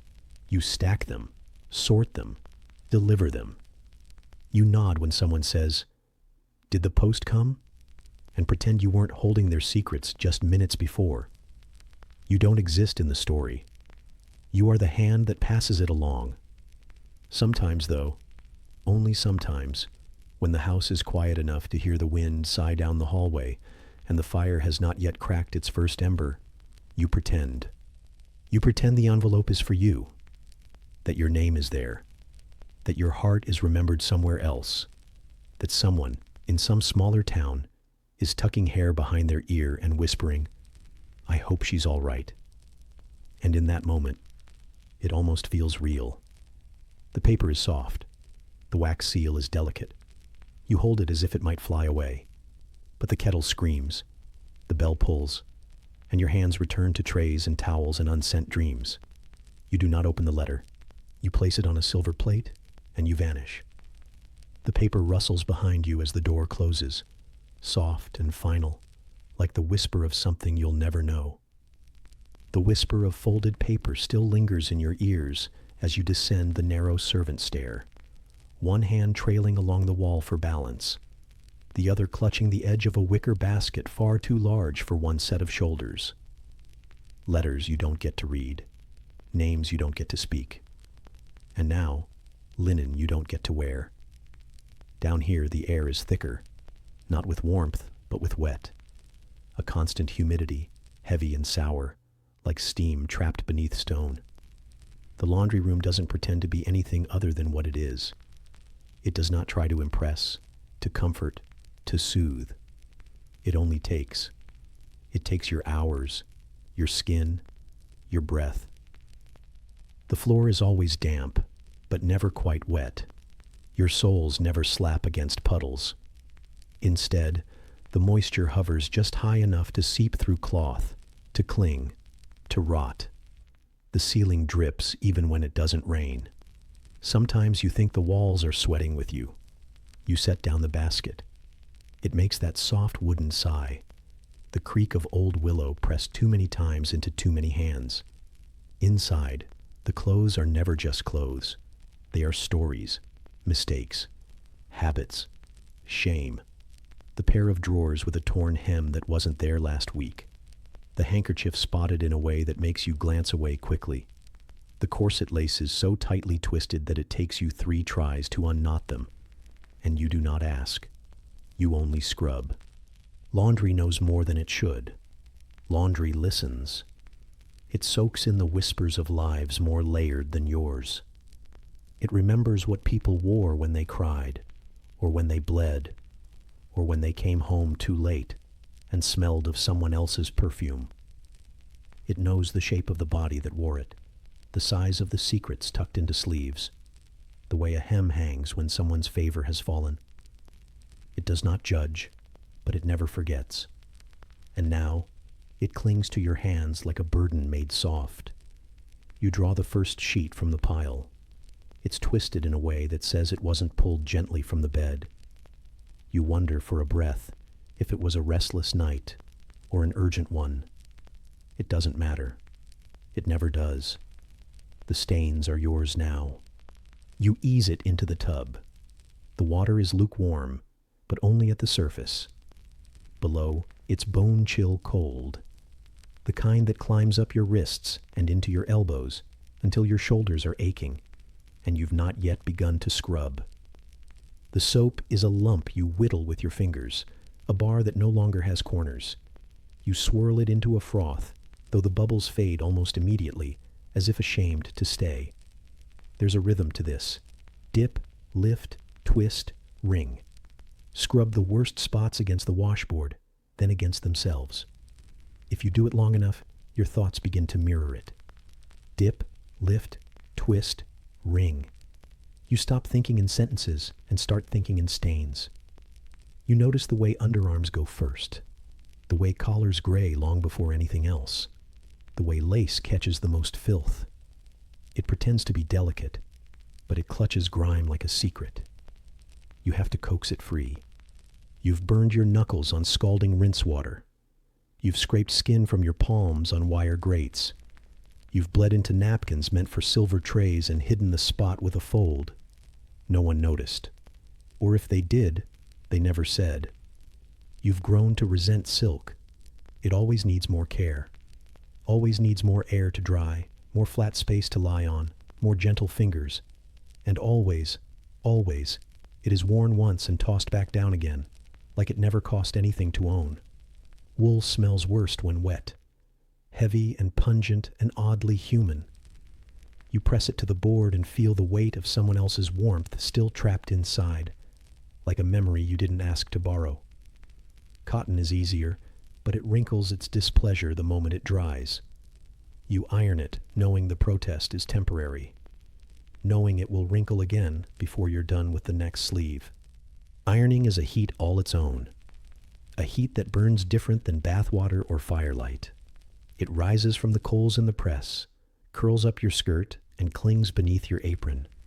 You sweat, and the sweat finds every place your corset bites. Your ribs ache, your back bends, and still, the shirts must be flat, the pleats must be sharp, and the ruffles must be coaxed into shape like a scolded child. Sometimes you think you know the people you iron for better than they know themselves. Not their faces, never their faces, just their cuffs, their creases, the places where their bodies fold against themselves. You know who fidgets. You know who stains. You know who sweats more on the left than the right. You know who tears their sleeves too often to be accidental. You don't need to see them to understand the rhythms of their wear. Your own clothes are simpler, coarser, fewer. You wash them after hours, by lantern light, when your knuckles are already bruised from someone else's linen. They hang behind the furnace pipe, steaming slightly, forgotten even by the house mice. You do not starch them. You do not mend them properly. There is no point. You will ruin them again tomorrow. The laundress used to be someone else, a girl with red hair who hummed to herself even when no one listened. She left. Or maybe she was dismissed. You were never told which, only that now the sheets were your responsibility, the garments, the bloomers, the shame. You once found a note sewn into a seam, just a corner of paper, yellowed and fragile, tucked so carefully it might have stayed hidden for years. It said only, "Forgive me." You didn't know whose garment it was. You didn't know when the note was written. But you folded it back into the cotton and said nothing. You're still not sure who it was meant for. And now, when you find something strange, a missing button tucked into a hem, a corner torn just so, a ribbon knotted and then unknotted again, you don't ask. You press. You fold. You pretend your hands don't know what they're doing. Sometimes you imagine the clothes speak. Not loudly, not in words, but in fibers, in creases, in threads. They tell you things. The hem that drags too long says someone is shrinking. The collar let out twice says someone is growing. The uneven wear on shoes you've polished 100 times says someone is favoring a wound. And if laundry can know that, what else does it know? Does it know who wrote the letter? Does it know who whispered late at night? Does it know what you did with the rag you used to wipe your face, and why you wept into it even though it was someone else's sleeve? The clothes never answer, but they never leave. You hang them on the lines that cross the cellar like spider webs. They drip into buckets below. You've set them just right to catch the water. If you don't, it warps the floorboards. And the butler notices. Your fingers are pruned. Your sleeves are wet. Your face feels coated in the memory of steam and soap and skin. You have not eaten since before dawn, but it doesn't matter. Hunger is less pressing than dampness. Hunger waits. Wet does not. Somewhere above, a bell rings, not for you, for someone else. But it means the cycle will begin again. The sheets will be stripped. The shirts will be cast off. The lace will need careful steaming. Again, again, always again. And the laundry will know. The laundry knows. You lift the last towel. Fold it. Press the crease just so. Stack it with the rest like a tower of quiet things never thanked. And behind you, the drip continues. Steady. Slow. Like a clock that doesn't care what time it is. The staircase still echoes behind you, even after you've descended. Its sharp, creaking memory clings to your calves, which hum faintly with the ache of too many climbs and not enough sitting still. You pass through the narrow hallway, brushing past cold plaster and the scent of yesterday's boiled cloth, and step into the hush of the nursery. The door sighs on its hinges, as if it too is tired of this routine. The child is already seated, one leg swinging like the pendulum of a clock that never learned the rhythm of sympathy. His hair is a golden sort of disorder, soft in a way that suggests someone else combed it earlier, and he ruined the work within moments. His collar is half twisted, stained faintly with jam, and though you know he'll notice none of this, you kneel before him with the gentle precision of someone who has been scolded for less. Your fingers work without asking your mind for permission. You straighten the collar, tug the sleeves, wipe a crust from the corner of his mouth with the cloth you keep tucked in your apron, damp from use. He watches you with the bored disdain of the very young and very coddled. You are not a person to him, not really. Not a name or a story or a shape that means more than warmth and wiping. He calls you girl, even though you're 17 and already carry exhaustion like an older woman's shawl. The room is warm in a stale woolen way. The fire in the corner is more for show than heat, and it puffs at the walls with lazy smoke that smells faintly of coal and lavender polish. Toys lie scattered on the rug, a miniature horse with one leg chewed down to splinters, a spinning top that no longer spins unless you tilt the floorboards. You gather them without being told, one by one, your hands moving like water, always adapting, always absorbing. He asks for his book. You know which one. It's always the same. The one with the lion that learns how to be brave, a lesson he will never need to earn. You hand it to him with both palms, careful not to touch his skin, though once, last winter, he had fever and curled into your chest without complaint. You'd held him for hours, rocking slowly, breath mingling with his sweat and tears, until the fever broke and someone else took the credit. Now he doesn't remember, or maybe he chooses not to. It doesn't matter, really. Either way, you're back to being the girl, the hands, the silence. The door opens briefly. The governess's shoes click twice against the threshold, then retreat. A reminder, not a visit.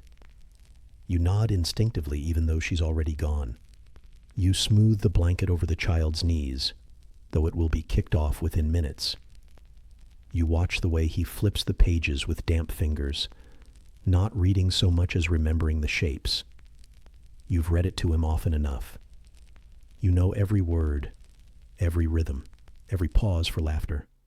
But you don't speak them now, not unless asked. And he doesn't ask. Outside, a sparrow lands on the narrow windowsill and blinks in the gray light. You want to blink back. You don't. Instead, you wait. In the corner, standing, not sitting, watching the boy turn pages, watching the minutes pile up like dishes in a basin.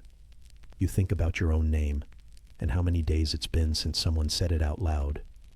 You shift your weight from one foot to the other, the boards beneath the rug groaning faintly with the motion. Not a complaint, not quite.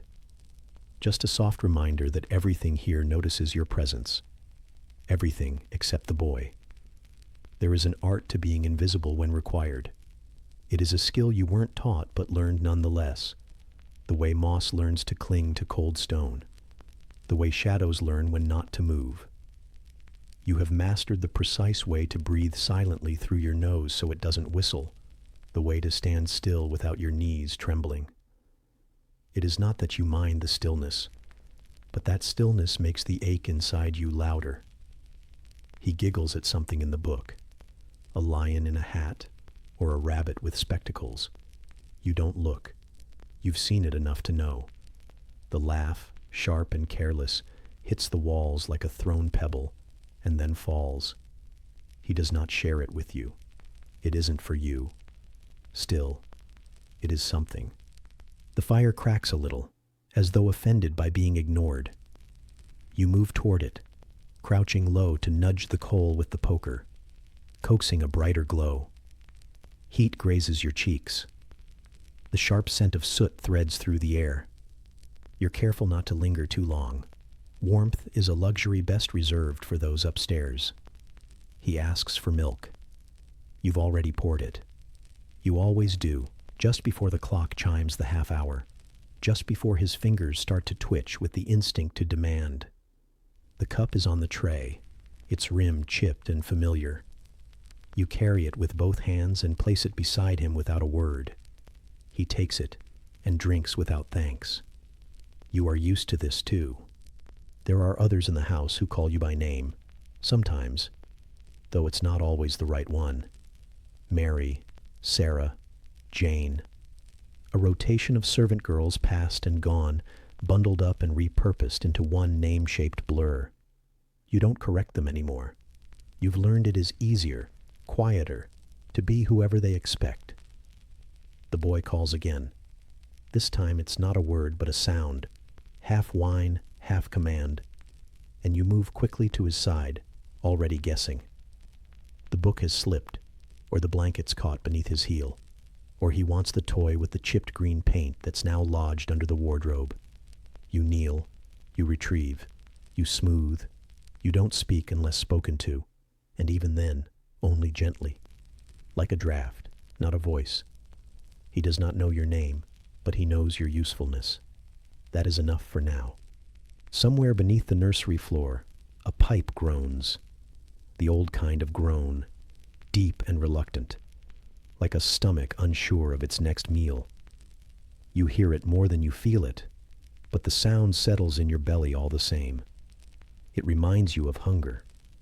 You haven't eaten since early morning, and even then it was a crust shared between 3 hands in the scullery. No butter, no time. Still, you do not complain. You do not even think of it with bitterness. Only awareness. Only quiet acknowledgement. Like the ache in your knees. Like the bruise on your forearm from where the laundry door bit too hard yesterday. These things are not burdens. They are parts of the job, as expected as sunrise and just as indifferent. The boy hums now, a small, tuneless rhythm as he tries to stack blocks that never fit quite right. You sit back on your heels, letting the moment be what it is. There is something tender in it, even if unshared. A softness that doesn't include you, but brushes against you in passing, like a feather drifting through a cracked window. A noise from the hallway, a shoe against wood, or maybe a tray being set down too firmly, reminds you the nursery is not an island. The rest of the house breathes above and below, and you are stitched into its fabric. always listening, always ready to move. You tidy the corner by the hearth where soot has gathered in a lazy curve. You realign the cushions on the settee, though no one ever sits there but you, and only when the boy is napping. You straighten the drape where the hem pools unevenly on the carpet. Little corrections. Little attempts at invisibility through perfection. Outside, the sky is dull and pale, a kind of washed-out white that blurs time. You cannot tell if it is nearly evening or barely midday. Light, in this house, has no urgency. It comes and goes as it pleases, filtering through lace curtains, refracted by crystal, softened by dust motes that dance like they've forgotten how to settle. You remember the last time someone wrote to you. A letter, folded twice, with a thumbprint where someone had wiped away a crumb. You read it under the blanket by candle stub, eyes aching, fingers trembling at the edge of the paper as though afraid it might vanish. No new letter has come in weeks, or months. You've stopped counting. You're not allowed to ask. The boy claps suddenly, 1, 2, 3, and laughs with the glee of someone whose world is clean and contained and always full of supper. His joy echoes off the walls like something you're supposed to be glad for. You try to feel it. You really do. You smile, just enough. He doesn't notice. Eventually, the boy grows bored, as they always do. The blocks are kicked, the cup tipped, the stuffed bear blamed for an offense it cannot explain. You clean in slow movements, not because you are tired, though you are, but because there is no reward for speed, only more waiting. You press the blocks back into their crate with practiced silence, careful not to rattle the wood against wood. You dab at the milk on the rug with an old cloth worn thin as breath, though you know it will stain anyway. The boy asks for his mother. His voice changes when he does, higher, sweeter, as if he's learned already that certain tones bring results. You move to the bell pull on the wall, the one he is not allowed to touch, and give it one firm tug. The line trembles in the wall like a muscle flexing, and then it goes still again. You say nothing. You sit back on the stool by the fire, your hands folded in your lap the way you were taught. Not resting, never resting, just paused, present, neutral. She comes, eventually. Her perfume arrives first, that pale, powdered scent of roses and starch, like a garden pressed into linen. She glances at you, and it is not unkind exactly, just the sort of glance one gives to a vase that has done its job and may now be moved elsewhere. She doesn't ask you anything, doesn't say thank you. She scoops up the child, and he smiles at her, full and bright, the way you've never seen him smile at anyone else. And just before they pass through the nursery door, his arm slung over her shoulder, his cheek tucked close to her curls, he turns his head and looks past her, toward you. Girl, he says, not angry, not cruel, just naming you in the only way he knows how, as a fixture, as a function, as someone who appears when summoned and disappears when satisfied. And then they are gone. The nursery feels bigger now, not empty. No room in this house is ever truly empty, but quieter. The coals sink a little in the grate. The shadows stretch their limbs. You rise and begin to tidy again. The blanket must be folded just so. The chair pushed precisely beneath the small desk. The slate wiped, even though there is no chalk on it. You don't mind the repetition. It gives the hand something to do, while the heart forgets what it wants. Sometimes you imagine a child of your own, not in the bright way, not in the dreaming kind of way that girls in stories are allowed. No, your imagining is different. Quiet, practical. You picture them with your grandmother's hair, with clever fingers, with the kind of laugh that doesn't echo so sharply off the walls. You picture giving them your name, softly and early, so they never have to wonder who they are. But then you press those thoughts down, like damp linen into a basket already full. There is no room for such things. Not here. Not now. You light the nursery lamp as the gray thickens beyond the window pane. The flame flutters briefly and then stills, casting its faint glow over books and bears and neatly buttoned coats. You check the hearth. You dampen the coals. You place the poker just so. Then at last, you move to the far wall. There, behind the curtain that never quite closes all the way, a small door leads to the servants' passage, narrow and steep and always colder than it should be. You lift the latch. You pass through. And as you descend the first steps, the nursery air falls behind you, replaced by the cooler breath of stone and distance. You hold the hem of your apron away from the soot-slicked wall. You step carefully. You listen for voices below. Somewhere, a bell rings. Not for you, not yet, but soon. And in the soft echo of your footsteps, you hear it again. Girl, not cruel, not unkind, just how you are remembered.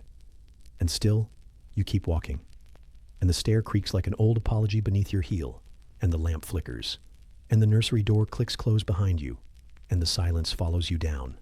The nursery door clicks behind you, the sound not loud but final, like the end of a breath held too long. You feel it echo in your ribs as you step into the narrow stairwell, where the wallpaper stops and the stone begins. The air changes here. Thinner, colder, scraped clean of lavender and warmed milk. This is the servants' world now, not above, not below, just between. A space built for silence and for knees.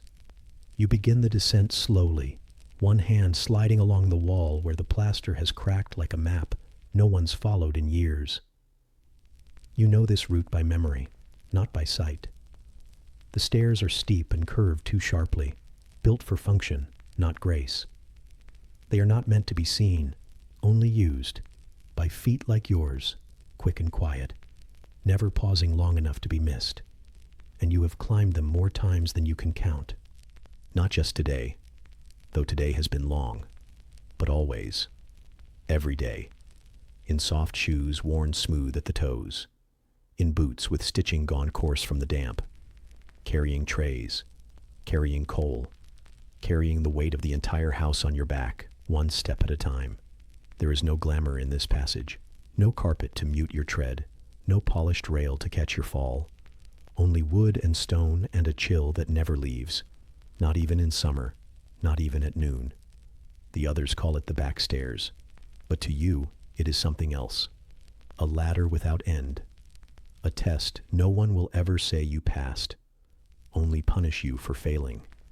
You reach the bottom, turn without thinking, and begin the climb again.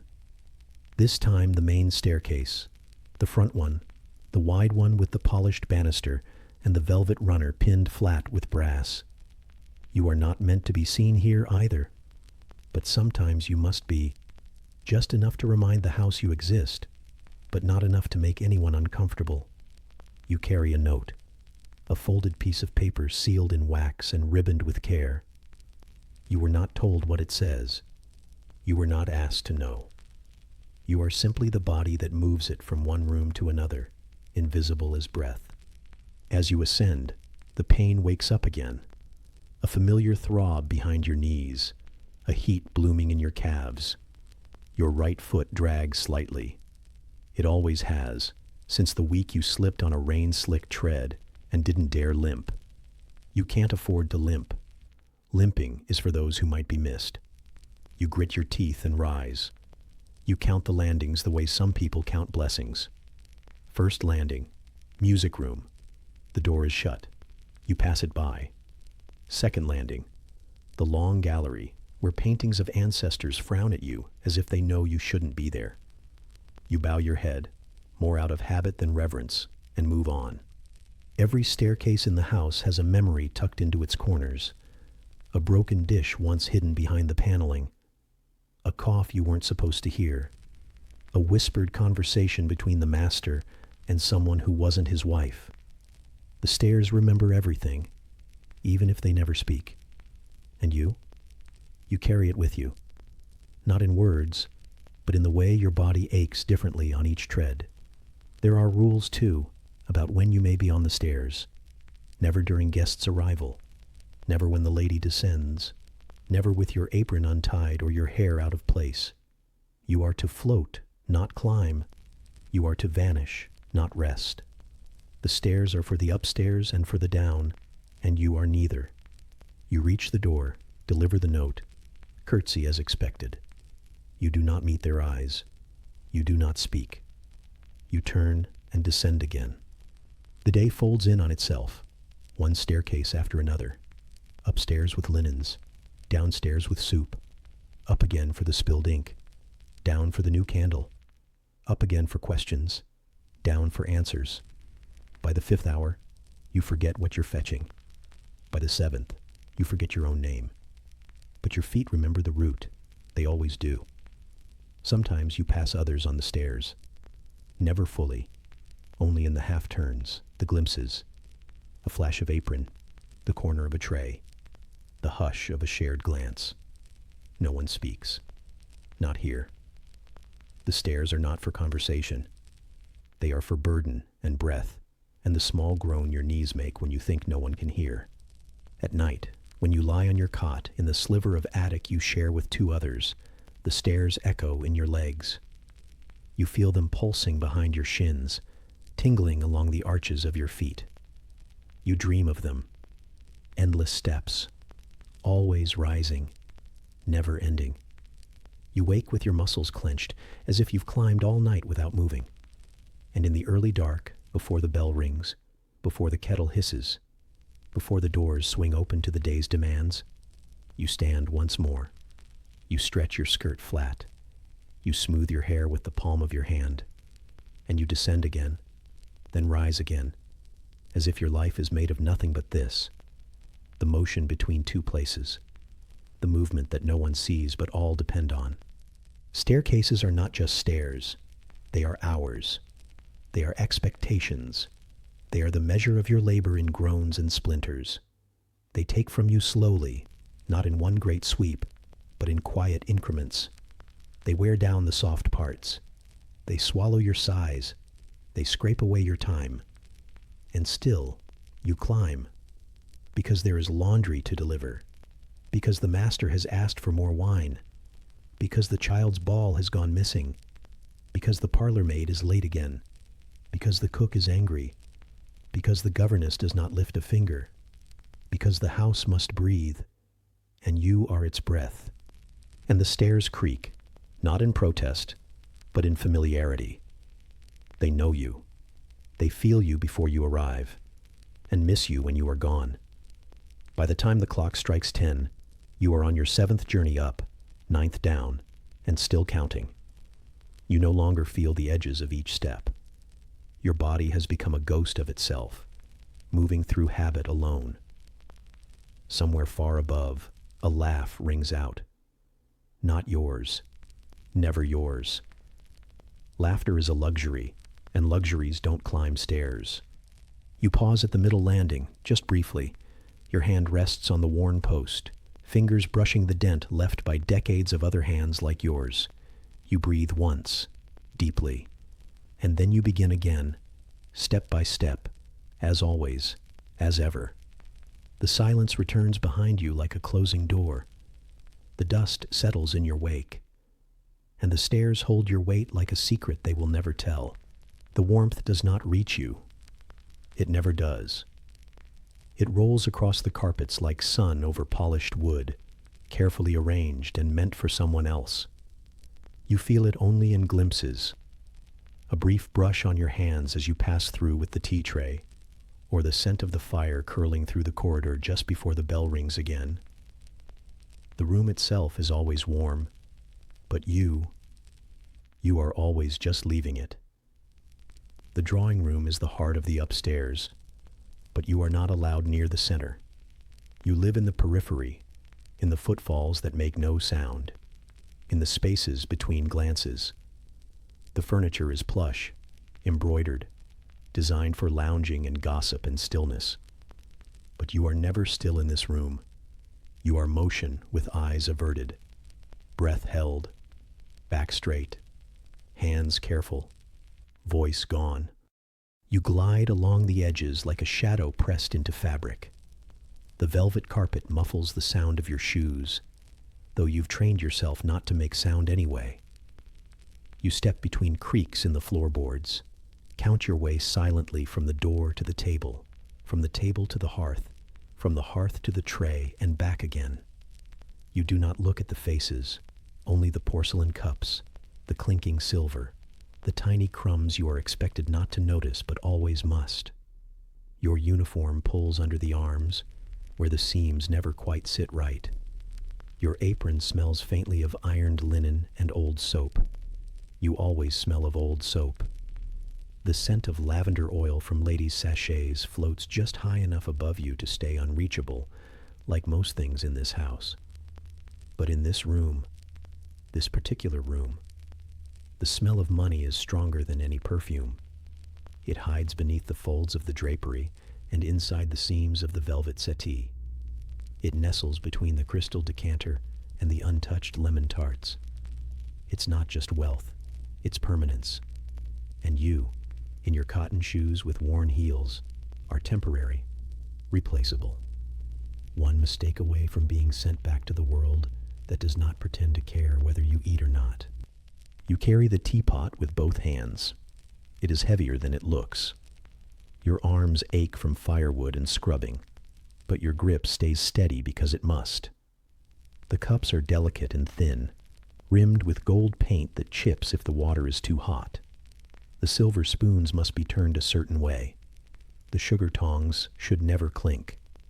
You've learned all this, not through lessons, but through looks. The kind that slide across the room like a cold draft and settle in your chest for hours. The drawing room teaches you what not to be. Do not speak. Do not slouch. Do not exist more than necessary. You have practiced invisibility like a skill. You've become quite good at it. There is a corner near the fireplace where the carpet meets the edge of a credenza, and that is where you breathe. One breath, slow and hidden, before the next request is made, before you must vanish again into usefulness. They talk in front of you, as though you were furniture. Names you do not recognize, places you have never seen, affairs that unfold like plots in the margins of books you're not allowed to read. You carry their secrets in the tray with the biscuits. You hear too much and are expected to hear nothing. You learn to forget in a way that feels like swallowing stones. And sometimes you see your reflection in the polished silver, just your eyes or the tilt of your mouth. And you are reminded that you are here, that you are still a person, even if the room pretends otherwise.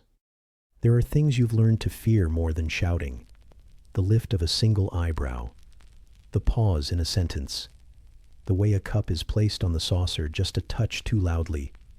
These are the signs, the signals. You've trained yourself to see them before they happen, to adjust a step, to smooth a cloth, to correct a detail that you are not supposed to know is wrong. Because if you're doing your job properly, you shouldn't be thinking. You should simply be. Quietly. Perfectly. Like the wallpaper. The worst mistake isn't spilling something. The worst mistake is being noticed. And the drawing room is the most dangerous place to be noticed. Every thread here whispers hierarchy. You feel it in the drapery that cost more than your year's wage. You feel it in the curved legs of the sofa, in the doilies that must be starched within an inch of their lives. You feel it in the ladies' laughter, light, effortless, as if they've never coughed from scrubbing soot in a cold corridor. You do not laugh in the drawing room. You do not speak. You do not pause. You are a gentle rustle behind the tea trolley, a soft clink of china, a curtain of silence between them and everything you carry. Sometimes you look at the room and imagine what it would feel like to sink into the armchair by the fire, to let your shoulders drop, to rest your feet on something that wasn't moving. But your body knows better. Your back stays straight even when you're alone. The stiffness has become part of you. It's in your bones now, like lye in your knuckles. You've never stepped onto the center rug. Not really. Only 1 foot, maybe, when polishing. And even then, you hold your breath as if the pattern might call someone down from upstairs just to scold you for standing wrong. The rug is plush and intricate, and it has never been touched by mud or soot or sweat. It is a painting you walk beside, but never across. The drawing room has rules, not written ones, not even spoken aloud. But they're there, old as the furniture, sharp as the corners of the crystal glasses. You are to arrive before you're called for, but never so early that your presence seems presumptuous. You are to disappear the moment your usefulness is fulfilled, but never in a way that makes your exit obvious. You must refill the cups before they empty, and yet no one must ever need to ask. To serve here is to be choreographed, like a shadow waltz performed in silence. And you have learned the dance, even when you're tired. Even when your stomach is hollow with missed breakfasts, and your knees burn from kneeling to scrub the brass fireplace fender, still you glide, still you vanish. They do not know your name, not properly. You've heard them fumble it once or twice, as though it were a coat someone handed them that didn't quite fit. You are the maid, occasionally the little one. Once, someone called you the one with the thin wrists, and you thought about that for days, wondering if that was good or bad. You still don't know. In this room, you learn the strange ache of proximity without belonging. You hear laughter and feel none of it. You watch fingers curl around pastries you cannot taste. You feel the heat of the fire but cannot step closer. You dust the piano keys and do not press them. You are so near to beauty, and it starves you. And yet, you polish the silver to a mirror sheen, because someone must. There are objects in the room that know more than you do. A pair of silver sugar tongs that haven't been used in years, but are still polished twice weekly. A lamp that's never been lit, only admired. A vase that holds flowers, which arrive with fanfare and die quietly. You're expected to tend to them, even in their decay, to remove the wilted petals without complaint, to trim the stems though you'll never be offered a bloom for yourself. You handle each item as if it might shatter, not because it is fragile, but because you are. Because breaking something here is not simply a matter of porcelain. It is a mark against your record, a scuff on your invisibility. The furniture has conversations that continue after you leave. A red velvet settee whispers judgments in its stitching. A side table leans slightly, as if forever skeptical of your presence. The brass coal scuttle glares with a shine that reflects your tired face each time you pass it. Eyes sunken, cheeks raw, mouth pulled tight in the effort of neutrality. Even your own reflection isn't fully yours in this room. It belongs to the house. It is part of the wallpaper, part of the hush. Sometimes you catch the edge of a conversation, not enough to make sense of it, just the floating tip of something. A name, a scandal, a cousin's remark. You don't know these people, and yet you know their secrets better than they do. They forget you are here. That's the first rule of being useful. You must be forgettable. And still, you hear things. How Lady Eleonora weeps in the mornings behind the green drapes. How Lord Percy folds his newspaper too loudly when embarrassed. How the young master, bored and sharp-tongued, once said you smelled of boiled wool. He didn't even look at you when he said it. You carried the tray out anyway. You didn't spill a drop. The rug you don't stand on is not just woven wool. It's hierarchy. The borders are literal, the space sacred. You belong outside of it, not above, not within, just orbiting, like dust around a chandelier, present, but never lit. Your shoes never quite dry. The soles are always damp with some echo of basement or yard or corridor, and when you step into the drawing room, that faint wetness feels like a personal offense against the wood floor, as if your very presence is slightly moldy, but still you step, still you glide, Still you serve. You know the placement of every teacup by heart. You know which saucers chip easily, which spoons are loud, which silver spoons are for display only. You know the best way to fold the napkins so it looks untouched even after being used. You've learned to count crumbs and pluck them from lace before they become noticed. And sometimes, on very quiet afternoons, when the fire is low and the masters have all gone walking or riding or drifting through rooms upstairs, you let your hand rest for just a moment on the edge of the mantel. You let your breath slow. You let your fingers uncurl. It is not permission. It is a theft. A moment stolen from the rhythm of obedience. You have these moments. They are small and secret and necessary. A blink longer by the window, watching the sky deepen. A second's warmth from a teacup before it leaves your tray. A finger brushed across velvet when no one is looking. Tiny rebellions, lifelines. You do not sit in the chairs, but you know which ones creak. You do not drink the sherry, but you refill the decanter. You do not read the books, but you dust them daily. You know the one that hides something between its pages. A pressed flower, maybe. A letter. You've never looked, but you know it's there. The way you know everything in this house without needing to be told. The drawing room is filled with things you care for but do not own. It is the most intimate room you've never belonged to. A heart chamber of the house. You keep it beating, but you are not the one invited to rest in it. There are days when the silence here feels thick enough to drown in. Not the silence of peace, but the silence of performance. The careful hush of appearances. The rooms are always quietest when something is about to go wrong. You feel the tension first, in the way the flowers are arranged too stiffly, in the dust motes that dare to drift too freely in the slanted light. You adjust. You correct. You become a repair to a thing that hasn't yet broken, and they never see it. You wonder sometimes if the chairs remember your touch, if the tea tray recognizes your steps, if the fireplace misses you when you're gone, because surely something in this room must know how much of yourself you've left in it. How many hours? How much ache? You don't cry here, not because you're too proud, but because there is no space for your tears. They would stain the lace.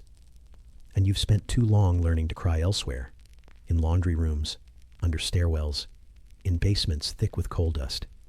Instead, here, you breathe slowly and remain part of the stillness. You blend. You fade. Once, a visitor turned toward you suddenly and asked your name. You said it, quietly, and she frowned, not out of malice, but because she hadn't really wanted an answer. She just wanted to appear kind. No one asked again. The drawing room is a place for performance, but not for yours. Your role is to make everything seamless. You are the invisible hand behind the illusion. You are the curtain that never ripples, the clock that never ticks too loud, the hand that never trembles when pouring the cream. You are the edge of the room, not its center, and that is where you belong. That is what you've been taught. And when the bell rings again, sharp, brief, inevitable, you are already moving, already gone, already dissolved into the folds of another task, another silence, another room. The clink of silver fades behind you.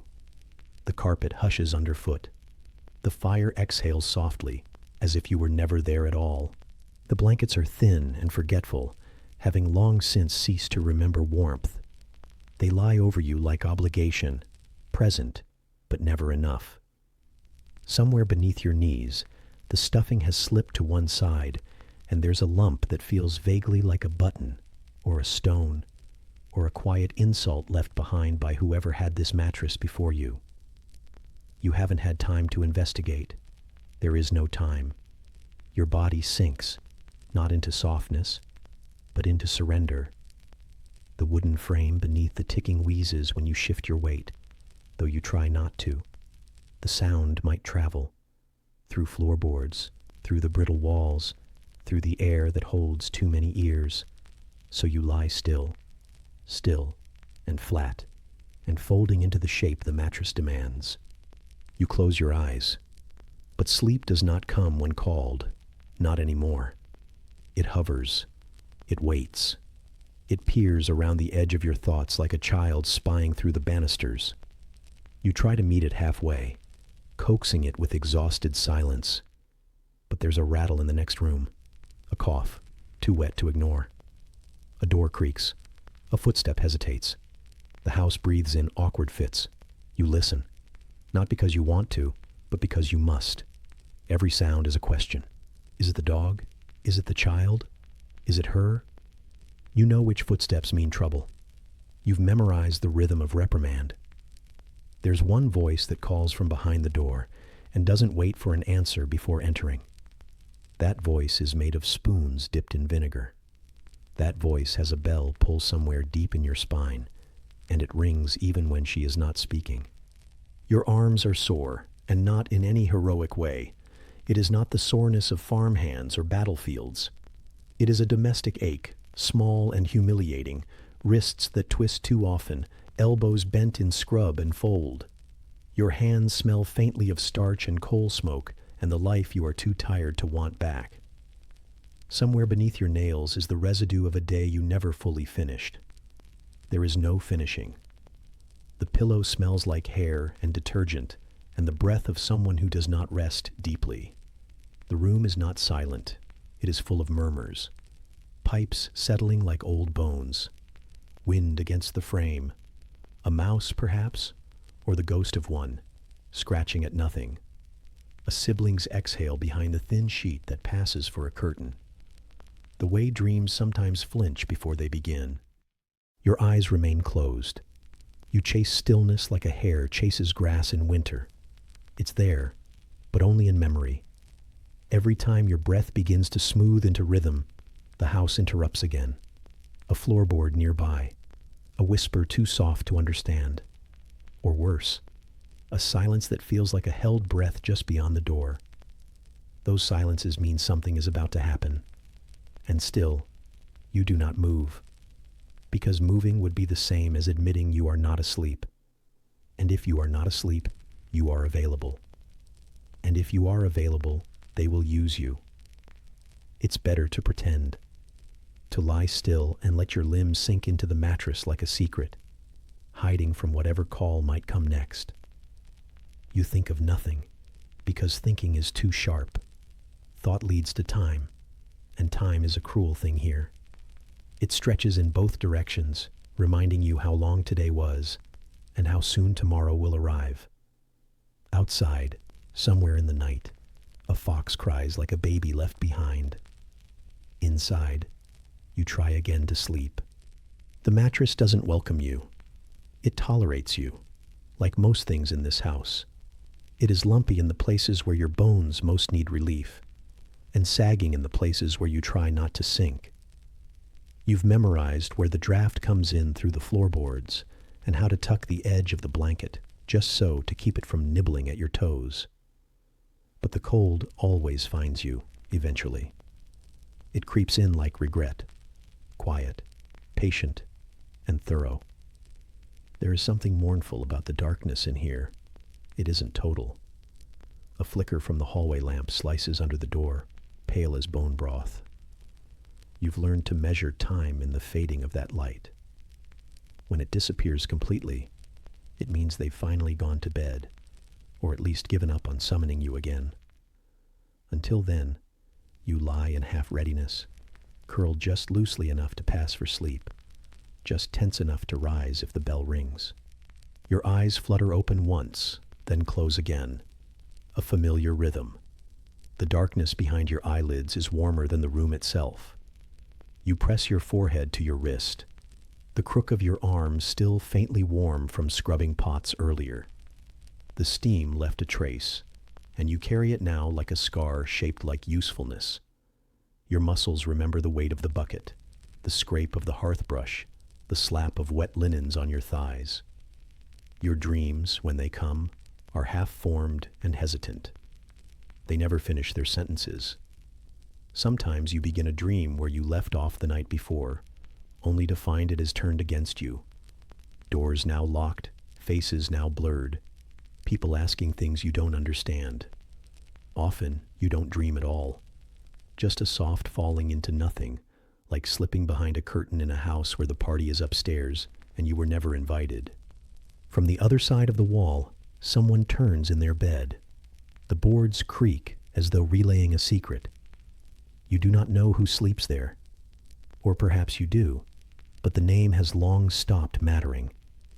In this house, people blur into tasks. That bed belongs to the one who washes the knives. That room holds the girl who cleans the hall tiles, the boy who is always too loud on the stairs, the woman who used to sing before her toothache. There is no peace in this sleep, only pauses, short silences between duties, like commas between orders. You learn not to expect real rest, only the absence of being needed. It is not enough, but it is something. And in this life, something is the closest you will get to comfort. Your knees ache even in stillness. They do not trust you to stop moving, and so they throb out of habit. Your fingers curl against the sheet, looking for something to hold. But there is nothing here that holds you back. You are weightless in the way only exhaustion can make you, a body half subtracted from itself, a drip from the ceiling. Somewhere behind the plaster, a pipe groans in sympathy. A rat shifts beneath the floorboards. You name him in your mind, just to feel a little less alone. He is smarter than he looks. He knows how to avoid the traps and which steps to avoid. Sometimes you wonder if he listens to your breath and feels comfort in your constancy too. You hear it again, the faint sound of shoes above you. Slow, measured, not hurried, not searching, just existing. Like the house itself is pacing in its sleep. Your body feels far away. Your feet could belong to someone else. You are the air above your own mattress, hovering, waiting for sleep to forget it's been avoiding you. But it never truly arrives. And then, like always, there's the shift. That subtle flutter in your chest when the silence grows too perfect, too still, like it's holding its breath with you. Your eyes open, not out of fear, but out of habit. A habit shaped by too many nights when the stillness was only the space before the next task. The bed is reluctant to release you, but it doesn't resist either.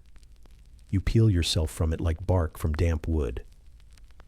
There is no sharpness in the movement, no haste, only the slow ache of limbs, remembering that they were never meant to rest too long. Your shoulder hums with a dull ache where the laundry basket pulled it wrong 3 days ago. You didn't mention it to anyone. You never do. Injuries that do not bleed are too quiet to be worth notice. You shift your weight and listen. No bells. Not yet. But the house stirs in its bones. A floorboard flexes in the hallway. Pipes give off a sigh like a long-forgotten thought. Somewhere upstairs, a fireplace dies with a soft pop of surrender. You feel these things in your ribs, as if your body has become an extension of the house's memory. You lie back down again, though the cold has crept into your sheets now, finding the places where your warmth once lived and hollowing them out. You try to return to where you left off, some half-remembered dream about fields that don't belong to anyone, or bread warm enough to be torn with bare fingers, but it slips through you.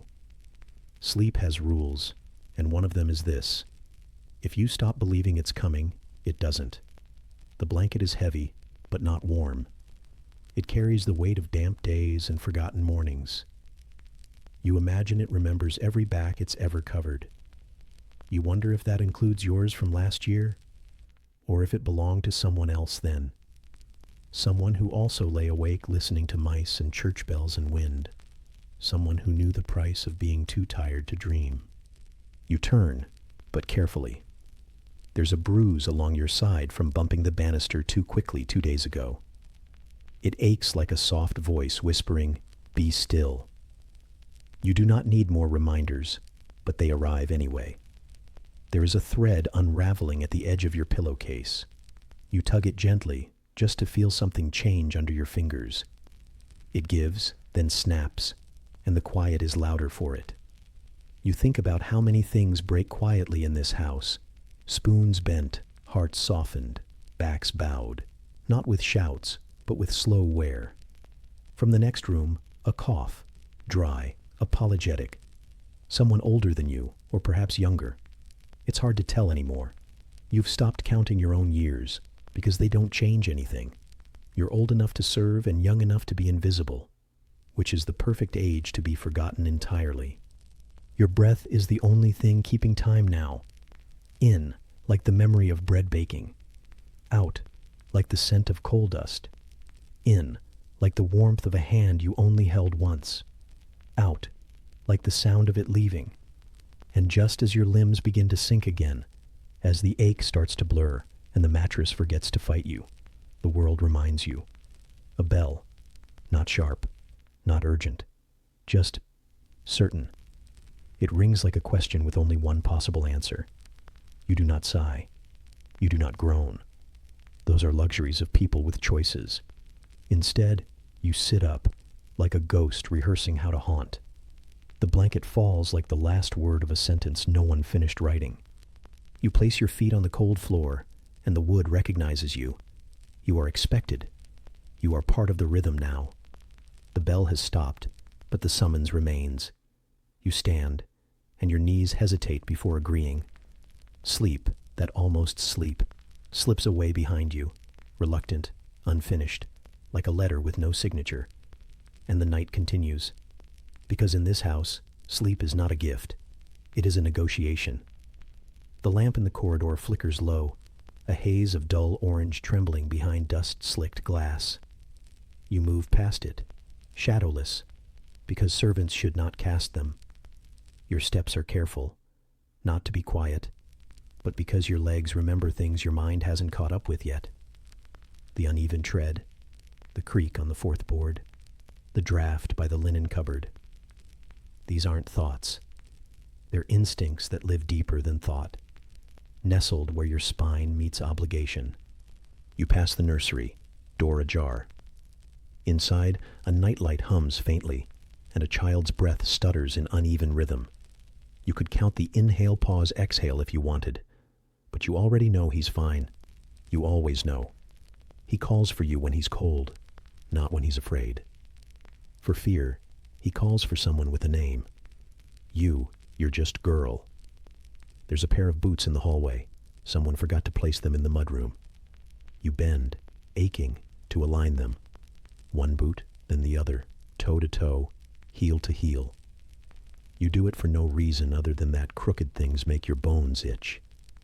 And because if you don't, someone will say something later.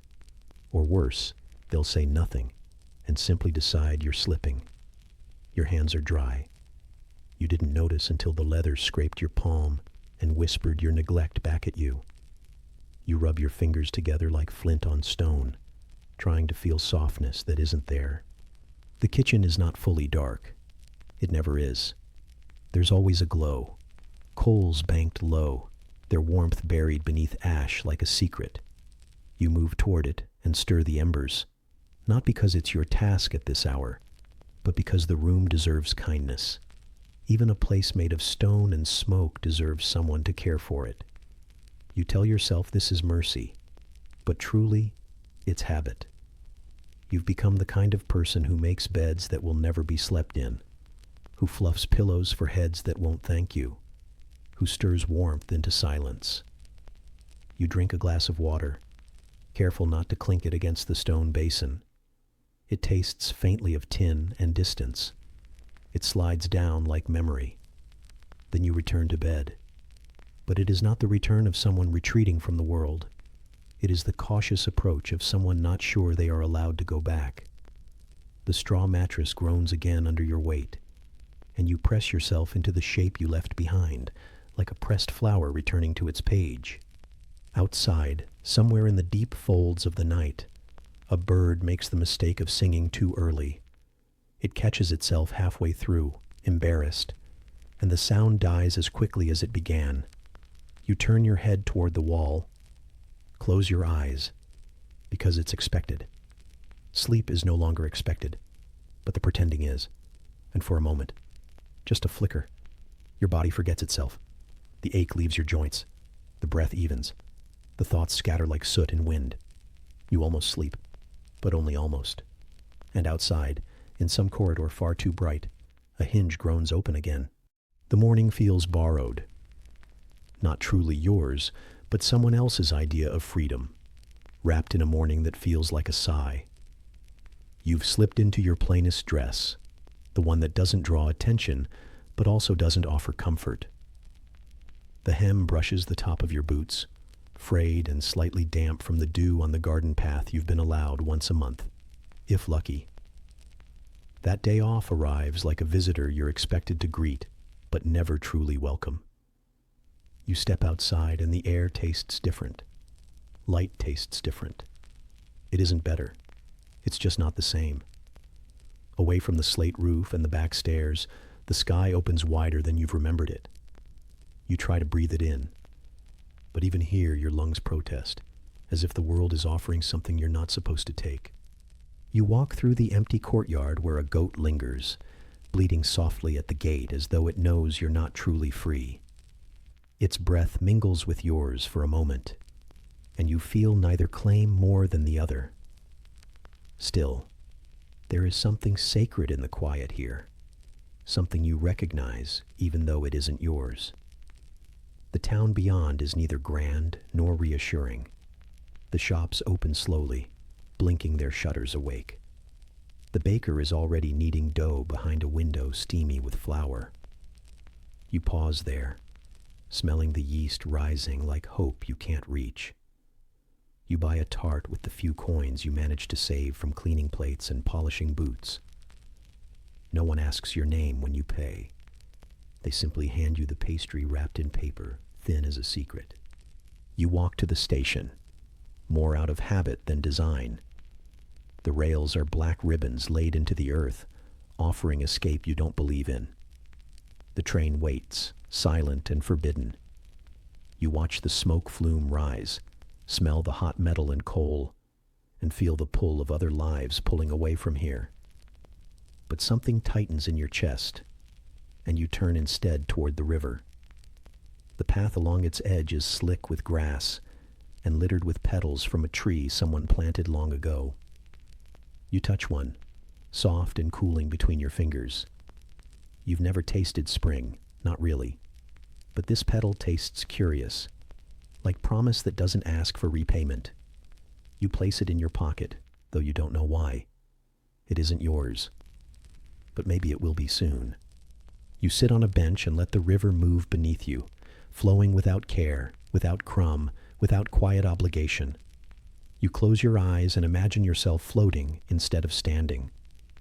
Imagining isn't allowed, but day off isn't living either. Just a pause, a glance. You open your eyes and see your reflection in the water.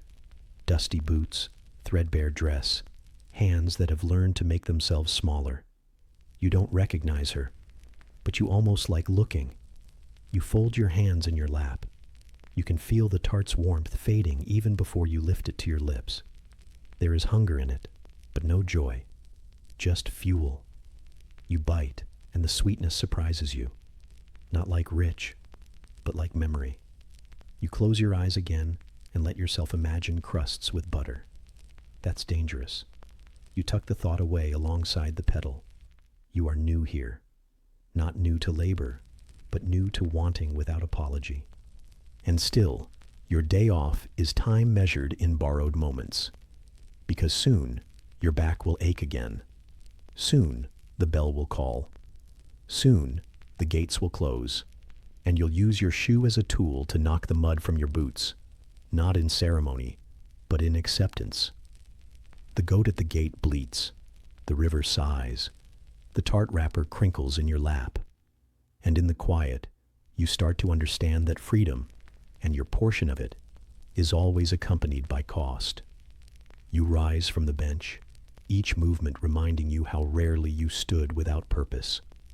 The river's murmur trails behind you, soft and uninsistent, an echo of choice you cannot carry with you. You walk along the bank, picking your steps carefully through tufts of grass that seem too soft for clothes like yours. The tissue of your dress whispers against the seams, a sound so familiar now you can almost imagine it is singing. Ahead, the grocer pulls back his awning. He glances your way, his eyes polite but unwelcoming. You stand under the cloth of shade, watching apples stacked like colored stones, onions piled into nets, bread loaves arranged like prayers. You buy one small piece of cheese, crumbly, tangy, enough to justify the tart, but not enough to feel like waste. The grocer slips it into paper with an expression that says, he neither serves you nor knows you. You don't mind. You've long since learned that anonymity is often its own kind of protection. You walk back toward the curve in the river where the light pools like liquid gold. You sit again on the bench and unwrap the cheese, breaking off a corner and letting it linger on your tongue until it warms. Sometimes this silence feels full, not like the heavy hush of the big house where emptiness was polished, but like space finally stopped insisting you fill it. You breathe deeply, and for a moment, you own the exhale. A train whistle sounds far off, sharp, stinging, a reminder that rhythms still follow you even in absence. You pause, listening to the hollow echo, and feel the tug in your chest. You are tired of being torn, tired of wanting to stay and longing to leave. This is your day off, and you want it to be enough. You want it to pull your ribs straight and your breath smooth. But it falls just short, always short, like the margin on which you've spent your youth. You rise again. Your legs feel unsteady, like they have walked too many corridors and ridden too many stairs already. The bench seems to ask why you leave, but leaving is what days off require. They demand that you step back into the world of call and response, the world where the cost of being free is the price of returning. You begin the walk home. The path narrows. The day cools. The town hushes back into its afternoon lull. The windows of shops are half-lidded, the doorways swallowed by shadows. You feel a weight returning to your shoulders, the weight of absence, of responsibility, of the world that expects you. You taste the cheese still, and it is comfort mixed with caution. You remember what a slice of normal feels like, and feel a small sorrow that it cannot stay. The courtyard gate looms before you, tall, iron, unmarked. It stands between two worlds that look almost identical from this vantage point. On one side, mud, grass, sky. On the other, slate, brick, expectation. You pause and place your hand on the cold iron. You could push it open and walk away. You could vanish into the dust of another street and become someone else. But you don't. You don't because returning costs less than leaving, less than being lost. You push open the gate. The hinges resist, then yield. A flurry of echoes follows you in. Boots on stone, dress brushing brick. The courtyard smells of damp hay and coal, dust and duty. It welcomes you back with familiar emptiness. The goat bleats on the other side. You are in no mood to answer. You walk across the yard, noticing the uneven stones, the scattered husks of last night's firewood, the ragged edge of the laundry lines. These things speak of consistency where nothing else will. They tell you that your absence has left a void. But more than that, they say you are noticed because things weren't done. And that is enough. You step inside. A girl in the scullery glances at you, her eyes flicking from your plain dress to your boots before she returns to the pile of pots. No comment is made, no question asked. You slip into the rhythm again, hands on linen, head bowed, breath slowed. The day off ends where the next shift begins, seamlessly, as if you never left. And yet something remains, a memory of air that wasn't commanded, of a body that could slow if it wanted, of silence that didn't weigh you, and the knowledge, quiet and soft as a draping curtain, that freedom always demands a form of payment. Later, after the pots are scrubbed and the floors are swept, After the mistress's bell has rung once, then twice, and then not again, you find yourself standing in the narrow hallway between the pantry and the back stairs. The gaslight above you flickers faintly, the flame thin and timid in its glass cage. You do not move for a long moment. You do not speak. You simply let the day return to you, not with a shout, but with a hush. A retreating tide of exhaustion curling back up your spine. The soles of your shoes are still damp from the morning grass. You hadn't noticed before, but now they whisper against the floorboards, squelching slightly with each step as you move toward the servants' corridor. The smell here is always the same, something between boiled starch and old wool and the faintest trace of onions. Familiar, unyielding, like the rules you follow without thinking, like the names you're never called. One of the other girls is sewing by the hearth. She doesn't look up when you pass. Her needle clicks in and out of fabric, a rhythm steadier than breath. In this world, no one asks how your day off went. The question is unnecessary. The answer is assumed. You went out, you walked, you came back. You were expected, and you returned. Anything beyond that is luxury or risk, and you have no space for either. You sit on your cot, pulling off your boots slowly, one at a time. They leave behind the outline of your day in mud and wear. You brush at the dried edge of one heel with your thumb, watching the powder flake like old snow. The bed creaks gently beneath you, not in protest, but in recognition. This is the weight it knows, the shape it accepts. You lie back, your spine pressed against the ridges of the mattress, the blanket scratchy and tucked too tight.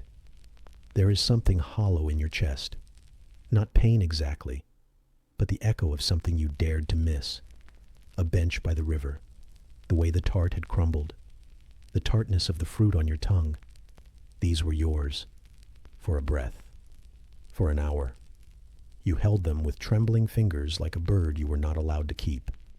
Outside the window, wind presses its face against the glass, soft and cool and waiting. A dog barks once in the street, and then all is still again.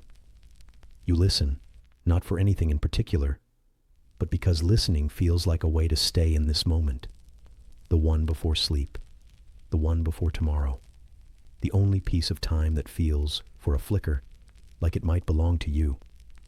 And that's when it comes, the rustling of something in the wall. Not a rat this time, but the memory of one. Scratching, scuttling, a whisper of claws. You let it be, like everything else. You let it live its hidden life, just as you live yours. Side by side, behind walls, the blanket itches. The pillow is thin. The spring beneath your hip is stiff and unkind, but you lie still, because stillness is what you've earned. Not rest, not peace, just stillness. And even that comes with a cost. Tomorrow will come too soon, tugging you into boots and aprons and the endless rhythm of someone else's time. But for now, in this thin slice of night, in this pause between obligation and motion, you let your body melt into the quiet. You let your eyes drift closed. The echo of the train whistle is long gone now, but the longing it left behind, that stays. The tart is gone, and the sound of the train has long since vanished into the nothing that waits beyond your reach.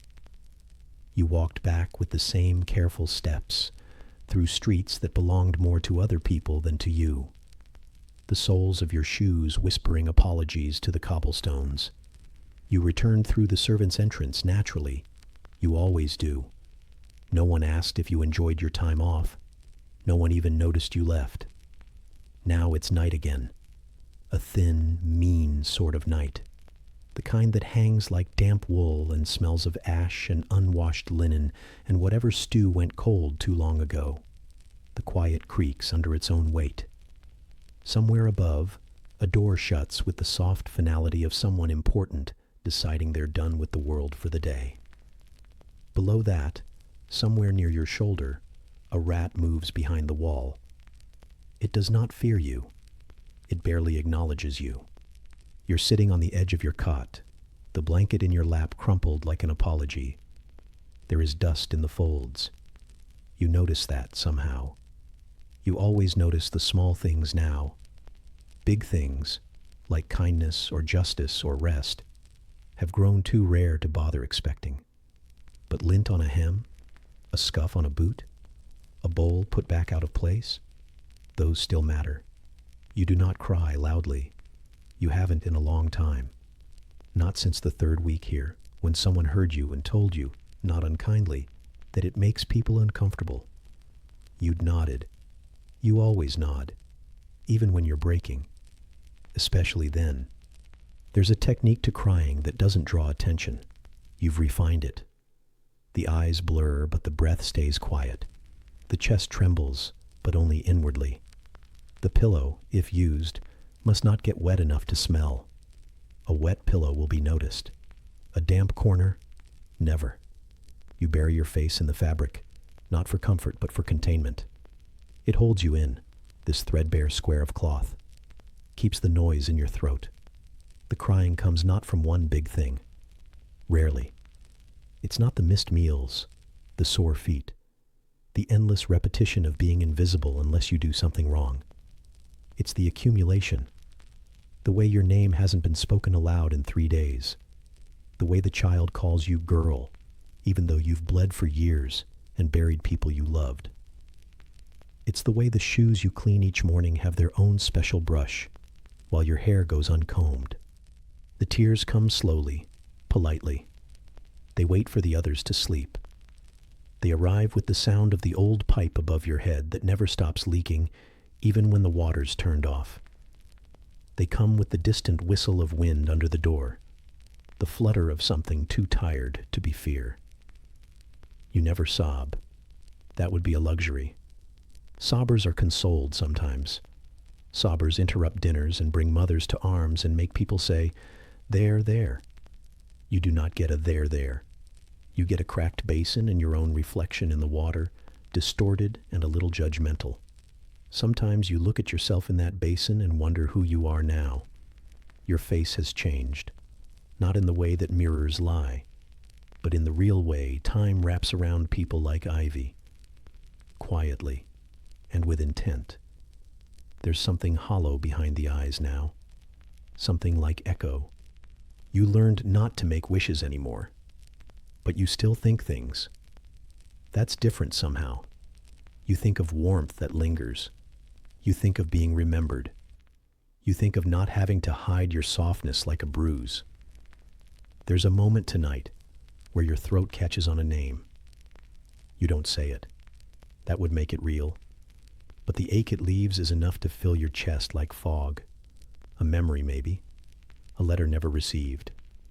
Someone who promised to write but didn't, or couldn't, or was told not to. The silence they left has its own shape. You wear it like a second skin. The walls don't echo your crying. They've heard worse. They've heard screaming and praying and things people think no one can hear.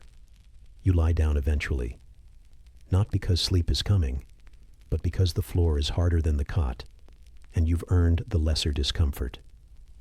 You turn your face to the wall and listen to the quiet gossip of the house, the whisper of settling beams, the scritch of a mouse, the distant breath of someone snoring above.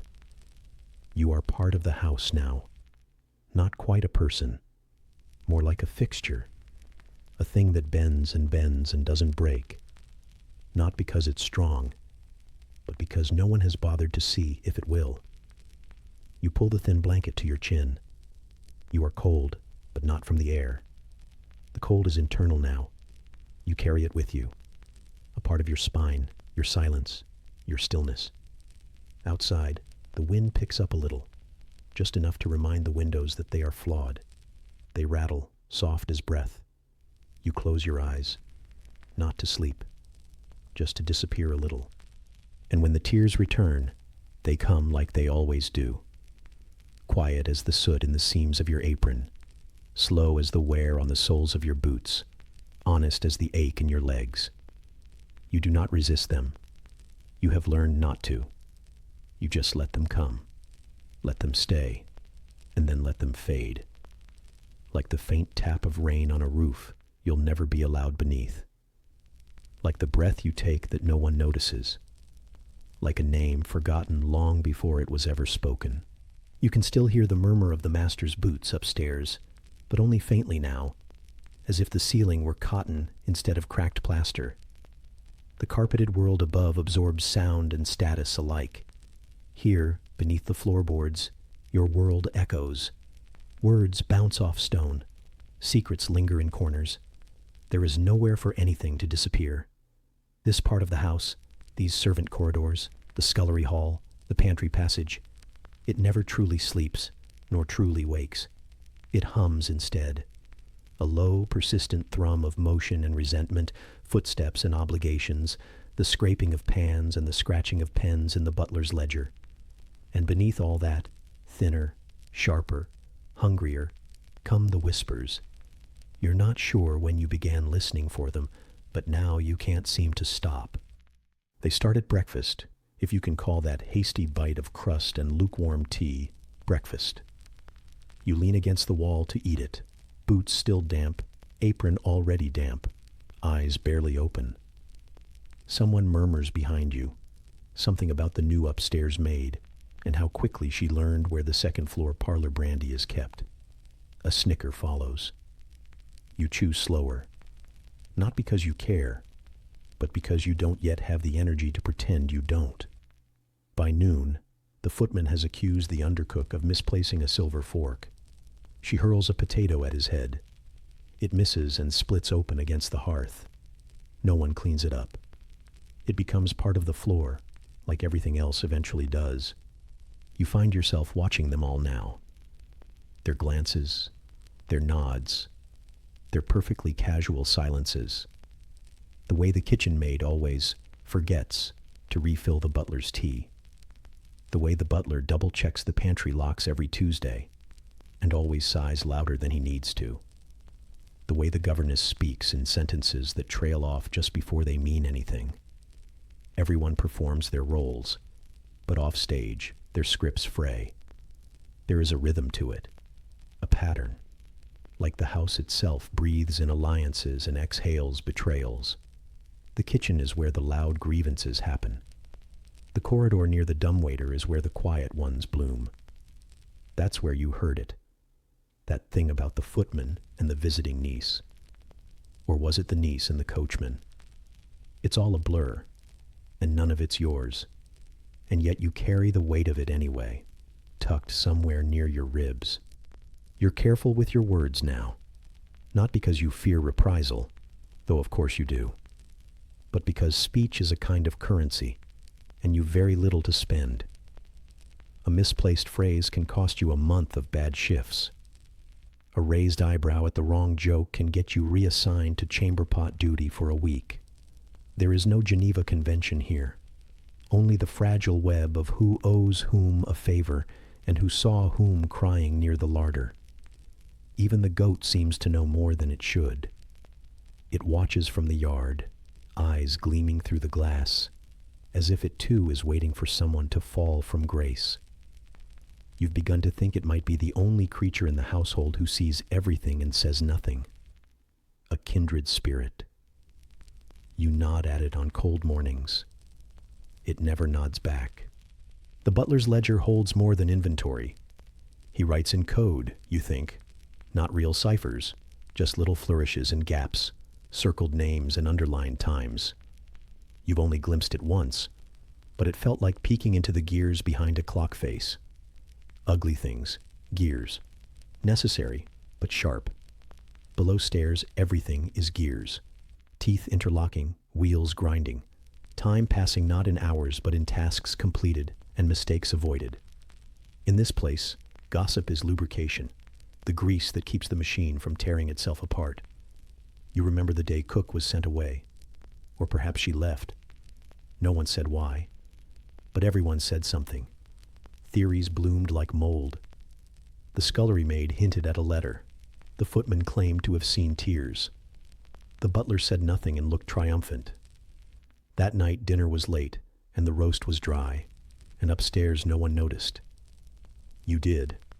You noticed the gap in the kitchen rhythm, the silence where Cook's snoring used to be, the way the new girl chopped vegetables like she was angry at them, the way no one used Cook's stool, as if it might still remember her weight and protest the change. And so it goes. One disappears, another appears, and the rumors fill in the rest. You've begun to feel like you are stitched together with second-hand stories. A little from the gardener's apprentice, a little from the upstairs maid, a patch from the old nurse who hums while stirring the tonic. None of them speak to you directly, but none of them forget you're there. You are always there, at the edge of the room, the edge of the hearth, the edge of every conversation that matters, and yet you know more than any of them realize, because you hear the things they don't mean to say, the sighs, the stutters, the absences. You once caught a whispered sentence that ended a friendship. You didn't mean to, but it found you anyway. A careless mutter near the root cellar, a name and a lie and a silence afterwards so thick you felt it in your throat. They never looked at each other again. You still set their plates beside each other on banquet nights. Neither has asked you to stop. That's the thing about life down here. It doesn't need to be fair. It only needs to continue. Even the feuds feel ancient. The kitchen maid has hated the governess since before either of them arrived. You're sure of it. Some hatred just slips between generations, like family silver. When the dust settles, when the fires go low, and the boots stop thumping, and the house sighs into another brittle night, the whispers soften into something almost like companionship. Not kindness, not friendship, but recognition. The way someone passes you half a biscuit without comment. The way the laundry girl taps twice on your door when she comes back late, just to let you know she's alive.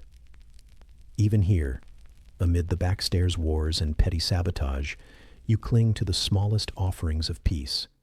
A shared look, a stolen plum, a blanket that someone folded without being asked. You treasure these things because there is nothing else. You've learned to navigate the undercurrents, to keep your head down but your ears open, to offer nothing but receive everything. The secrets you hold could rattle the teacups upstairs, if anyone bothered to listen. But no one does, and so you breathe in another day's worth of dust and steam and unspoken things, and let the silence settle on your shoulders like a shawl. You do not need to speak to be heard. Down here, even your silences whisper.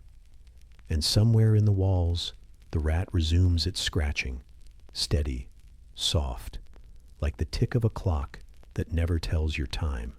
The corridor smells of linseed oil and damp wool, and it's quieter now, quieter than it has any right to be.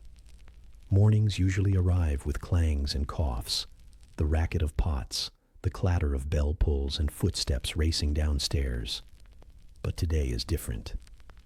You sense it before you see it, a hesitation in the air, a lull that doesn't feel like rest.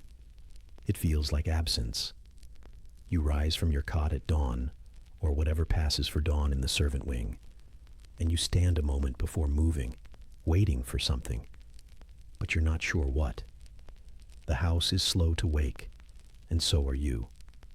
There's no unwanted task awaiting your breath, no demand already formed on your shoulders. Something has gone quiet. Your boots are damp from washing the other girl's uniform shirt, the one you could see she wasn't well enough to scrub herself. The fabric clings to your fingers even now, cold as the night that seeps through the uninsulated walls. When you inhale, the smell of starch and sweat and faint fever drifts up. You hesitate, hand resting on the collar, knowing exactly whose shirt this is. There's a cough somewhere close. You pause again. That's not your own. It is thin, persistent, the kind of cough that winds winding itself around a body until the body forgets how to stand. You fold the shirt with exaggerated care, smoothing the fabric along the collar, and leave it on the table in the corner. It shivers slightly in your palm before you let go, like a life you could have held. In the kitchen, the fire burns low. No one's banked it yet. The kettle sits silent on its chain, gathering dust like a relic. You run a fingertip along its edge and feel the faint heat beneath. You could relight it, but you don't. Because not lighting it is another way of acknowledging the emptiness. You glance toward the pantry door. You know someone is inside, someone who will be late with the sugar, late with the salt, late with everything that keeps the house running. There, the crack of her hairpins scratching the wood, the click of her slippered footstep. You breathe around that small sound. You could go in. You could knock politely and say, "Are you all right?" But you don't. Because being ill is also being accused of being weak, being accused of being incompetent. Being ill is a risk, a fine, a forfeiture. You pour a cup of thin tea instead and carry it to your station by the scullery. You stir it 3 times, not to cool it, but to rehearse the motion. You stir because there must be motion. There must be action, even when it means nothing. The spoon clinks against the china rim, sharp in the low hush, like a question you have no answer for. Across the corridor, the scullery maid coughs again. Thrust into the silence, the sound seems an accusation. You pause your stirring to listen. She's wearing your apron today, the faded one you left at her place last night as insurance. You didn't want her to slip in the draft again, to really slip into sickness you could smell in the air. You wonder if you cut it too tight at the waist, or not tight enough. You wonder whether it will get her noticed upstairs, or ignored. From the pantry, the undercook emerges, her face pale as the plate she's carrying. She looks older than she used to be. You notice it now. The fine lines at the corners of her eyes. The way she leans just slightly heavier on one leg. You wonder how many lines it takes to be considered old here. You notice because it's the only thing left to notice. She passes you with a nod, the kind that is measured but not kind.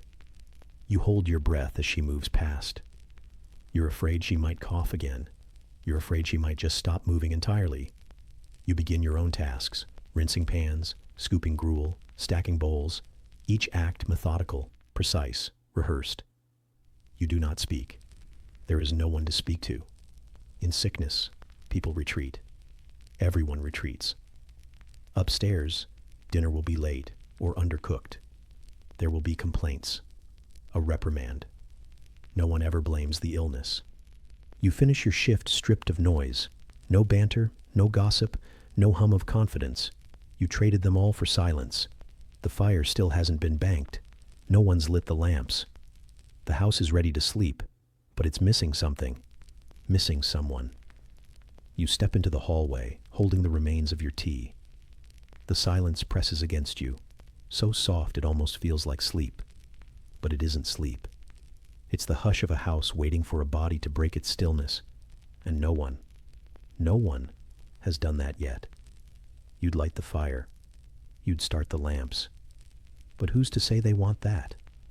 In sickness, even these tasks carry judgment. You rest the cup on the sill, the china set back in the shadows, latent grief in its chipped rim. And then you walk on, the grandeur of your unrewarded motion echoing as though over carpet you'll never touch, past walls that hunger for noise, past doors that jut open and closed in half-forgotten memory. Because falling behind is a trajectory now. You feel its weight pressing at your feet. Illness is the first step. The cost is unspoken and already paid in haste and hush. You keep walking. The days blur once the fever starts to smolder. Not a fire, not enough to burn away the aches or the obligation. Just a slow, damp heat that stains your skin and slows your legs. You try to stand straighter as you carry the coal scuttle, but your spine bends without asking. You hide your cough in the folds of your sleeve, angled discreetly toward the pantry wall. The sound still echoes, still betrays. You are not invisible when you cough. You are a liability, and liabilities in this house are short-lived. You stack linen, fold sleeves, shake out sheets. The shaking takes more from you than it should. The room spins slightly, but you keep your feet planted like you're growing roots into the flagstones. You imagine moss crawling up your legs, anchoring you in place like old statues in a forgotten garden. At least statues don't have to scrub chamber pots or answer bells with trembling hands. When the house is quiet, which is never truly quiet, only full of the noises you're used to, you lean against the washing table just for a moment. The wood leaves a cold line across your shoulder blade. Your skin is clammy, but you press into it anyway. Cold is better than fire. Someone laughs upstairs, high and careless, a ring of bright glass in their throat.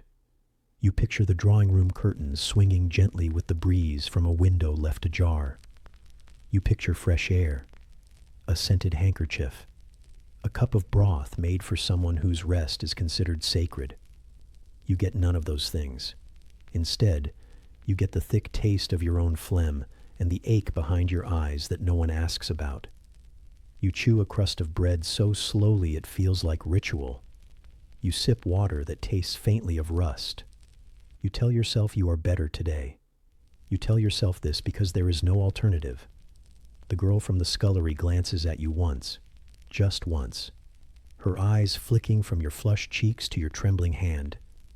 She says nothing. She's seen what happens when someone says something. Last time it was Annie, a fever, real and angry, red patches down her neck, a wobble in her voice.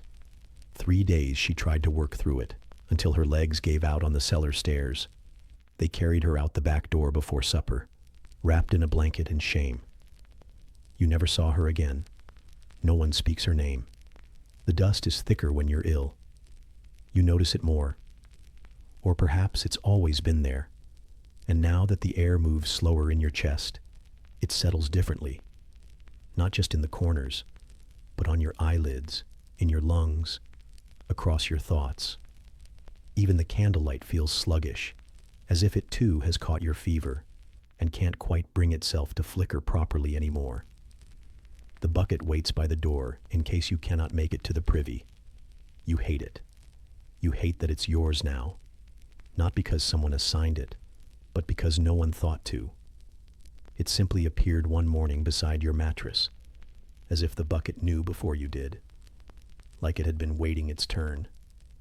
And it sits there quietly, as all dreadful things do, daring you to need it. You've missed the morning fire once, just once, and the ripple it caused lasted all day.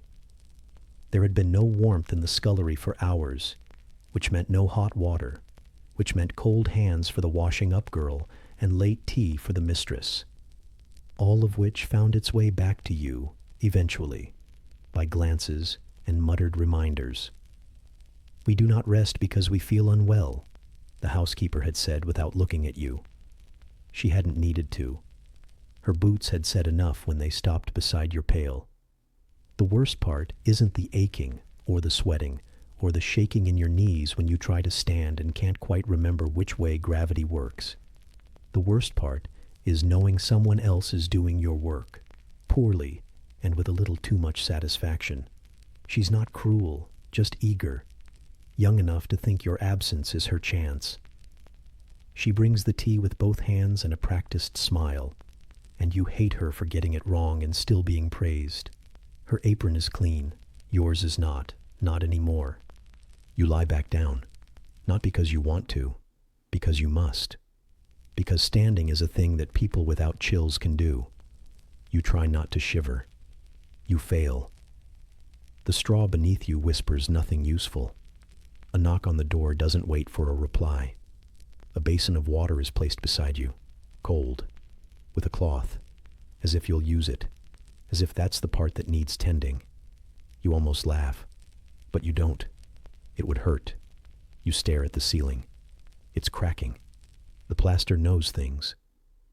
You trace lines with your eyes and think about the spoon you dropped yesterday, the look you got for it, and whether your fingers will ever stop trembling. You hope not to dream. Outside the window, someone is hanging linens on a line that doesn't hold straight. You wonder if your shift is among them. You wonder if it still smells like sickness. And then you stop wondering, because even that feels like work. Later, how much later you're not sure, someone comes with broth. Thin, barely more than steam and salt, but warm. You hate the way it makes you feel grateful, like warmth is a favor, like not being forgotten is a luxury. You sip carefully, though your hands fumble. You spill a little, and the wet spot soaks into your collar like shame. You say thank you anyway.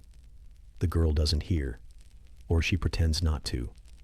Time drifts sideways when you're unwell. It doesn't go forward, not really. You don't measure it in hours anymore, but in coughs, in the sound of other people's boots moving through the hallway without you, in the clink of cutlery being laid at a table you will never sit at. The world continues at its regular pace, and you are left behind, like laundry forgotten in the rain. The walls don't change, but your mind does. It softens. Your thoughts wander like stray animals, not quite belonging to you. You think of your sister, who had a cough like this once. It stayed. It deepened. It took her breath like a thief who never gave anything back. You never say her name aloud here. You're not even sure if anyone remembers you have a sister. You pull the blanket tighter, though it smells faintly of damp and someone else's dreams. It doesn't matter. You are cold in places that don't have names. Bone cold, worry cold, the kind of cold that isn't fixed by fire, but by something you haven't had in a very long time. They've stopped asking if you're feeling better, not out of cruelty, but because they've assumed the answer. You're not better. You're just quieter. That's how illness works here, not as an event, but as a silencing. The floor creaks above. Someone laughs. Somewhere dinner is being served. The smells drift down, slow and smug. Roast something. Gravy. A hint of wine. Your stomach rolls. You haven't been truly hungry in 3 days, only hollow. You try to rest. You try to will your body into usefulness again. But even your dreams are too tired to offer anything but fog and forgotten doors. In the stillness, you hear the faint scuff of a rat, behind the wall, or under the floor. It doesn't matter. He's always been there. He's always known. And then you sleep, not because it's peaceful, but because consciousness has become too heavy to carry. You drift. You ache. You endure. And somewhere, far above your aching bones and cooling skin, the house breathes on without you. Doors open. Dishes clatter. The world turns. And all you can do is wait until it remembers you again. The house forgets you when you're ill, but it also forgets you when you're quiet, which is most of the time. You move like a shadow with instructions, like breath through a keyhole. They don't remember your name when they're speaking about you, only when they're calling you to clean something sticky, unpleasant, or broken. And so the quiet becomes your shield, your blanket, your jailer. It's in the quiet, too, that the forbidden wants begin to knock. You don't mean to want. It's not something you choose. It's something that hums below the skin, like a second pulse. The ache for softness, for gentleness, for a space that belongs only to you. These are not demands, not even hopes. They're flickers, whispers, dangerous, because they don't seem like much, until you remember you're not allowed to have them. You pass by her bedroom each morning with the coals. Her bed is wide, high, soft, though you've never touched it. You're not supposed to even look too long, but sometimes, when she isn't there, you let your eyes rest on it a moment too long. A pillow dented by a still sleeping head. A blanket curled in on itself, like warmth stayed longer than expected. You carry the coals in silence, careful not to linger. But you do. Just a second. Just a breath. just long enough to remember the way your own straw mattress scratches. You are not allowed to want a bed like that. Downstairs, near the pantry, there's a shelf of preserved things. Jams, jellies, pickled fruits. You clean that shelf once a week. Your hands run along the jars, never unscrewing, never prying. Sometimes, when no one is looking, you smell the tops, just for the ghost of sweetness. It's not even hunger, really. It's the want of a world where sugar is not rationed by class. You are not allowed to want that sweetness. The worst are the letters. You don't have any, of course. Your family doesn't write. Not because they don't love you, but because paper costs money and postage is a luxury no one near you can afford. But you see them. Letters arrive for the lady of the house tied with blue ribbons, smelling faintly of violets. The handwriting is always neat, as if the ink itself were confident. You carry those letters to her desk, and you wonder what it must be like to receive words meant only for you, words that wait for you, words that miss you. You are not allowed to want someone who misses you. In the servants' quarters, there are rules about laughter. There aren't any written down, but everyone knows them. Don't laugh too loud. Don't laugh when someone upstairs is ill. Don't laugh when someone rich is grieving. Don't laugh at something they don't understand. Don't laugh unless you are invisible again by the time the echo fades. And so, even joy becomes something rationed. You've seen a dress in a shop window. It's not extravagant, just clean, pale blue, a ribbon at the waist. You saw it once on your day off, when you walked quickly past, pretending you weren't looking. You wouldn't wear it to the ball, because there is no ball. You'd wear it to walk to the river. You'd wear it to feel like the outside of you matched something inside you that still dreams. You are not allowed to want that dress, not even in your thoughts. In the colder months, the boys light fires for the upper rooms before the sun finishes rising. Your hands are often raw by then, chapped, cracked, sometimes bleeding. You know better than to wrap them. Bandages draw questions, and questions lead to missed tasks. But there are moments when you wish someone would take your hands and warm them, not in pity, not even in kindness, just because they were cold and someone noticed. You are not allowed to want warm hands that are not your own. There is a song that one of the kitchen girls hums when she thinks no one is listening. You don't know the words. You don't even think it has words. It drifts like a lullaby wrapped in fog. It makes your chest feel strange, tight, then soft, like maybe somewhere in your bones music once lived, before the stairs took your knees, before the laundry took your wrists, before the silence took your voice. You are not allowed to want a voice that sings. And yet, desire is stubborn. Even in the smallness of your life, it grows like weeds between cobblestones. Not grand, not greedy, just present. You want a letter, a soft blanket, a door that locks, a pair of shoes that no one else has worn, a window with sunlight and no schedule, a name spoken kindly, a reason to smile that doesn't need to be hidden behind your teeth. None of these are permitted, but they visit you anyway. You try to push them away. You try to be grateful for what is, for bread, for breath, for nights when your body collapses into something close enough to rest. But even gratefulness carries weight when it's required. When it's the only thing you're allowed to feel, gratitude becomes its own kind of chain. There's a moment each night before you fall asleep, if sleep comes at all, when the walls don't feel quite so close, when your body doesn't ache in just one place, but in a gentle hum across everything. And it's then, only then, that the wanting returns in full. Software persistent, kind. You don't fight it. You don't feed it either. You simply let it sit beside you, like a shadow who has finally stopped pretending. The candle has burned down too far to be useful now. You can hear it struggling, flickering into its own end. And the room smells of wax, of wool, of you. You roll over, not because it's more comfortable, but because staying still too long makes the ache worse. The mattress creaks, a familiar sound, a quiet companion. In the floorboards beneath, the rat scurries once and then settles again. A breath, a hush. You let your eyes close, not in sleep, but in pause. And the list of things you are not allowed to want curls around you like a second blanket. One you've learned how to sleep beneath. The list of things you are not allowed to want does not end.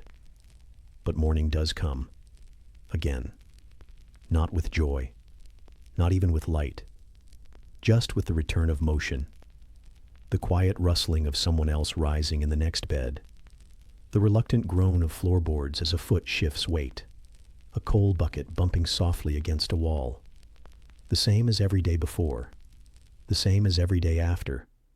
And so you move. Because motion is what's expected.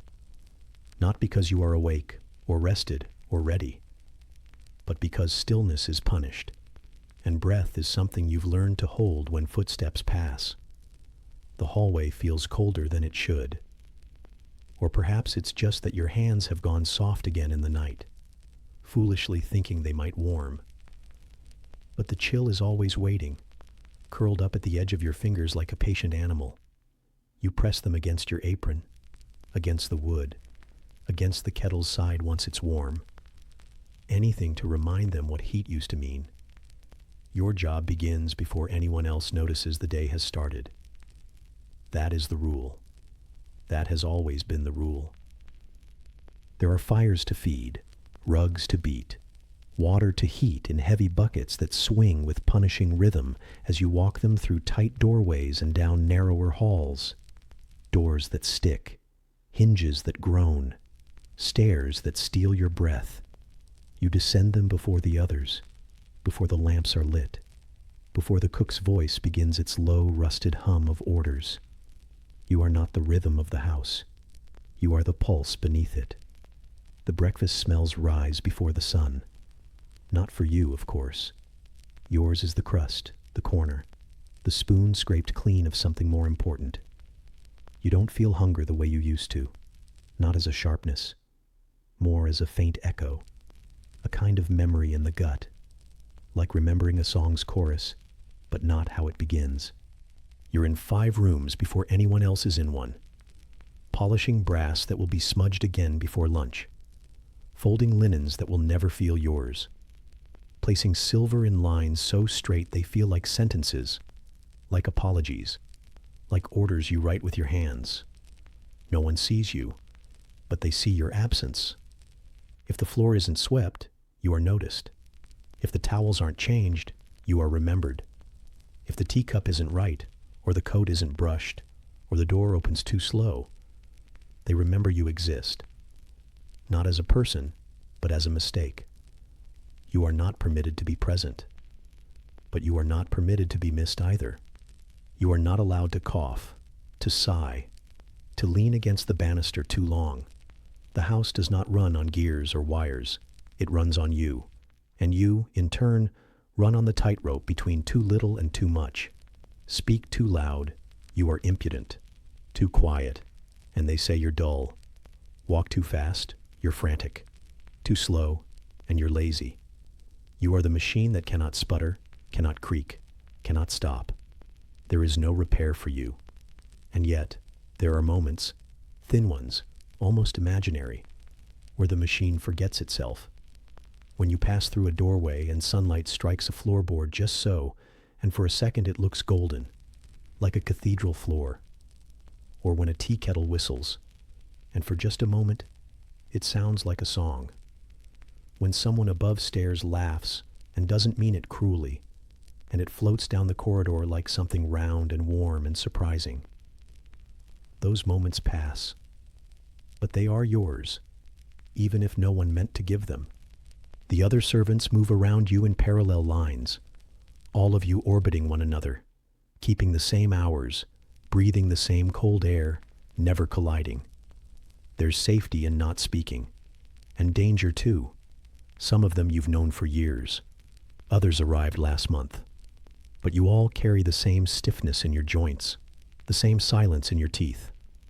You know what their coughs sound like, what their footsteps mean, who walks heavy and who walks light, who winces when they kneel and who ties their apron too tight. You are part of a silent system, a row of invisible cogs in a great humming house that only creaks when one of you breaks. And when one does, breaks that is, the house groans once, adjusts, then keeps breathing. No one stops it. No one pauses. A girl faints in the scullery, and the laundry still gets folded. A boy burns his hand on the stove, and dinner is still served. A man goes missing, and the boots are still polished in time for the morning ride. The machine breathes, even if one of its lungs goes silent. You once thought, maybe, that your job was to serve the people in the house. But that was before you realized that people change. They come and go. Some die. Some marry. Some are replaced with cousins or strangers or inheritors. You've seen 3 different masters of this house, but only one hallway. The house remains. The people are passing. You serve the house. The house has a pulse, and you are part of it. Even when you are bone-tired, when your knees ache from stairs, when your breath is a ragged edge, when your dress clings damply to your back, you keep moving, because the house expects it, because the fire will go out if you don't feed it, because the laundry will sour if you don't hang it, because the bed won't make itself, and the boots won't shine, and the breakfast won't arrive on its own. You are not thanked. That isn't the deal. The deal is this. You breathe for the house, and it doesn't crush you. Most days, that's enough. But some nights, you lie in your small corner of the attic, too tired to undress, too cold to sleep, and you listen. The house groans, the walls settle, a pipe hisses, someone's cough echoes faintly below. You feel the way it moves around you, floor to floor, room to room, its breath rising and falling through every corridor like a tide. And you think, maybe, that you are part of something old and heavy and real. Something built not just of bricks or beams, but of people like you, worn and quiet, moving in rhythm, replaced, eventually, but never quite forgotten by the wood beneath their feet. You are not the master. You are not the guest. You are the quiet tick of time beneath the floorboards. You are the machine that keeps the house breathing. And in the silence that follows that thought, long and soft and deep, the only sound is the slow sigh of wind against the window pane. And you let that sound carry you, not to rest, but to stillness, like a cog finally allowed to stop, just for the night.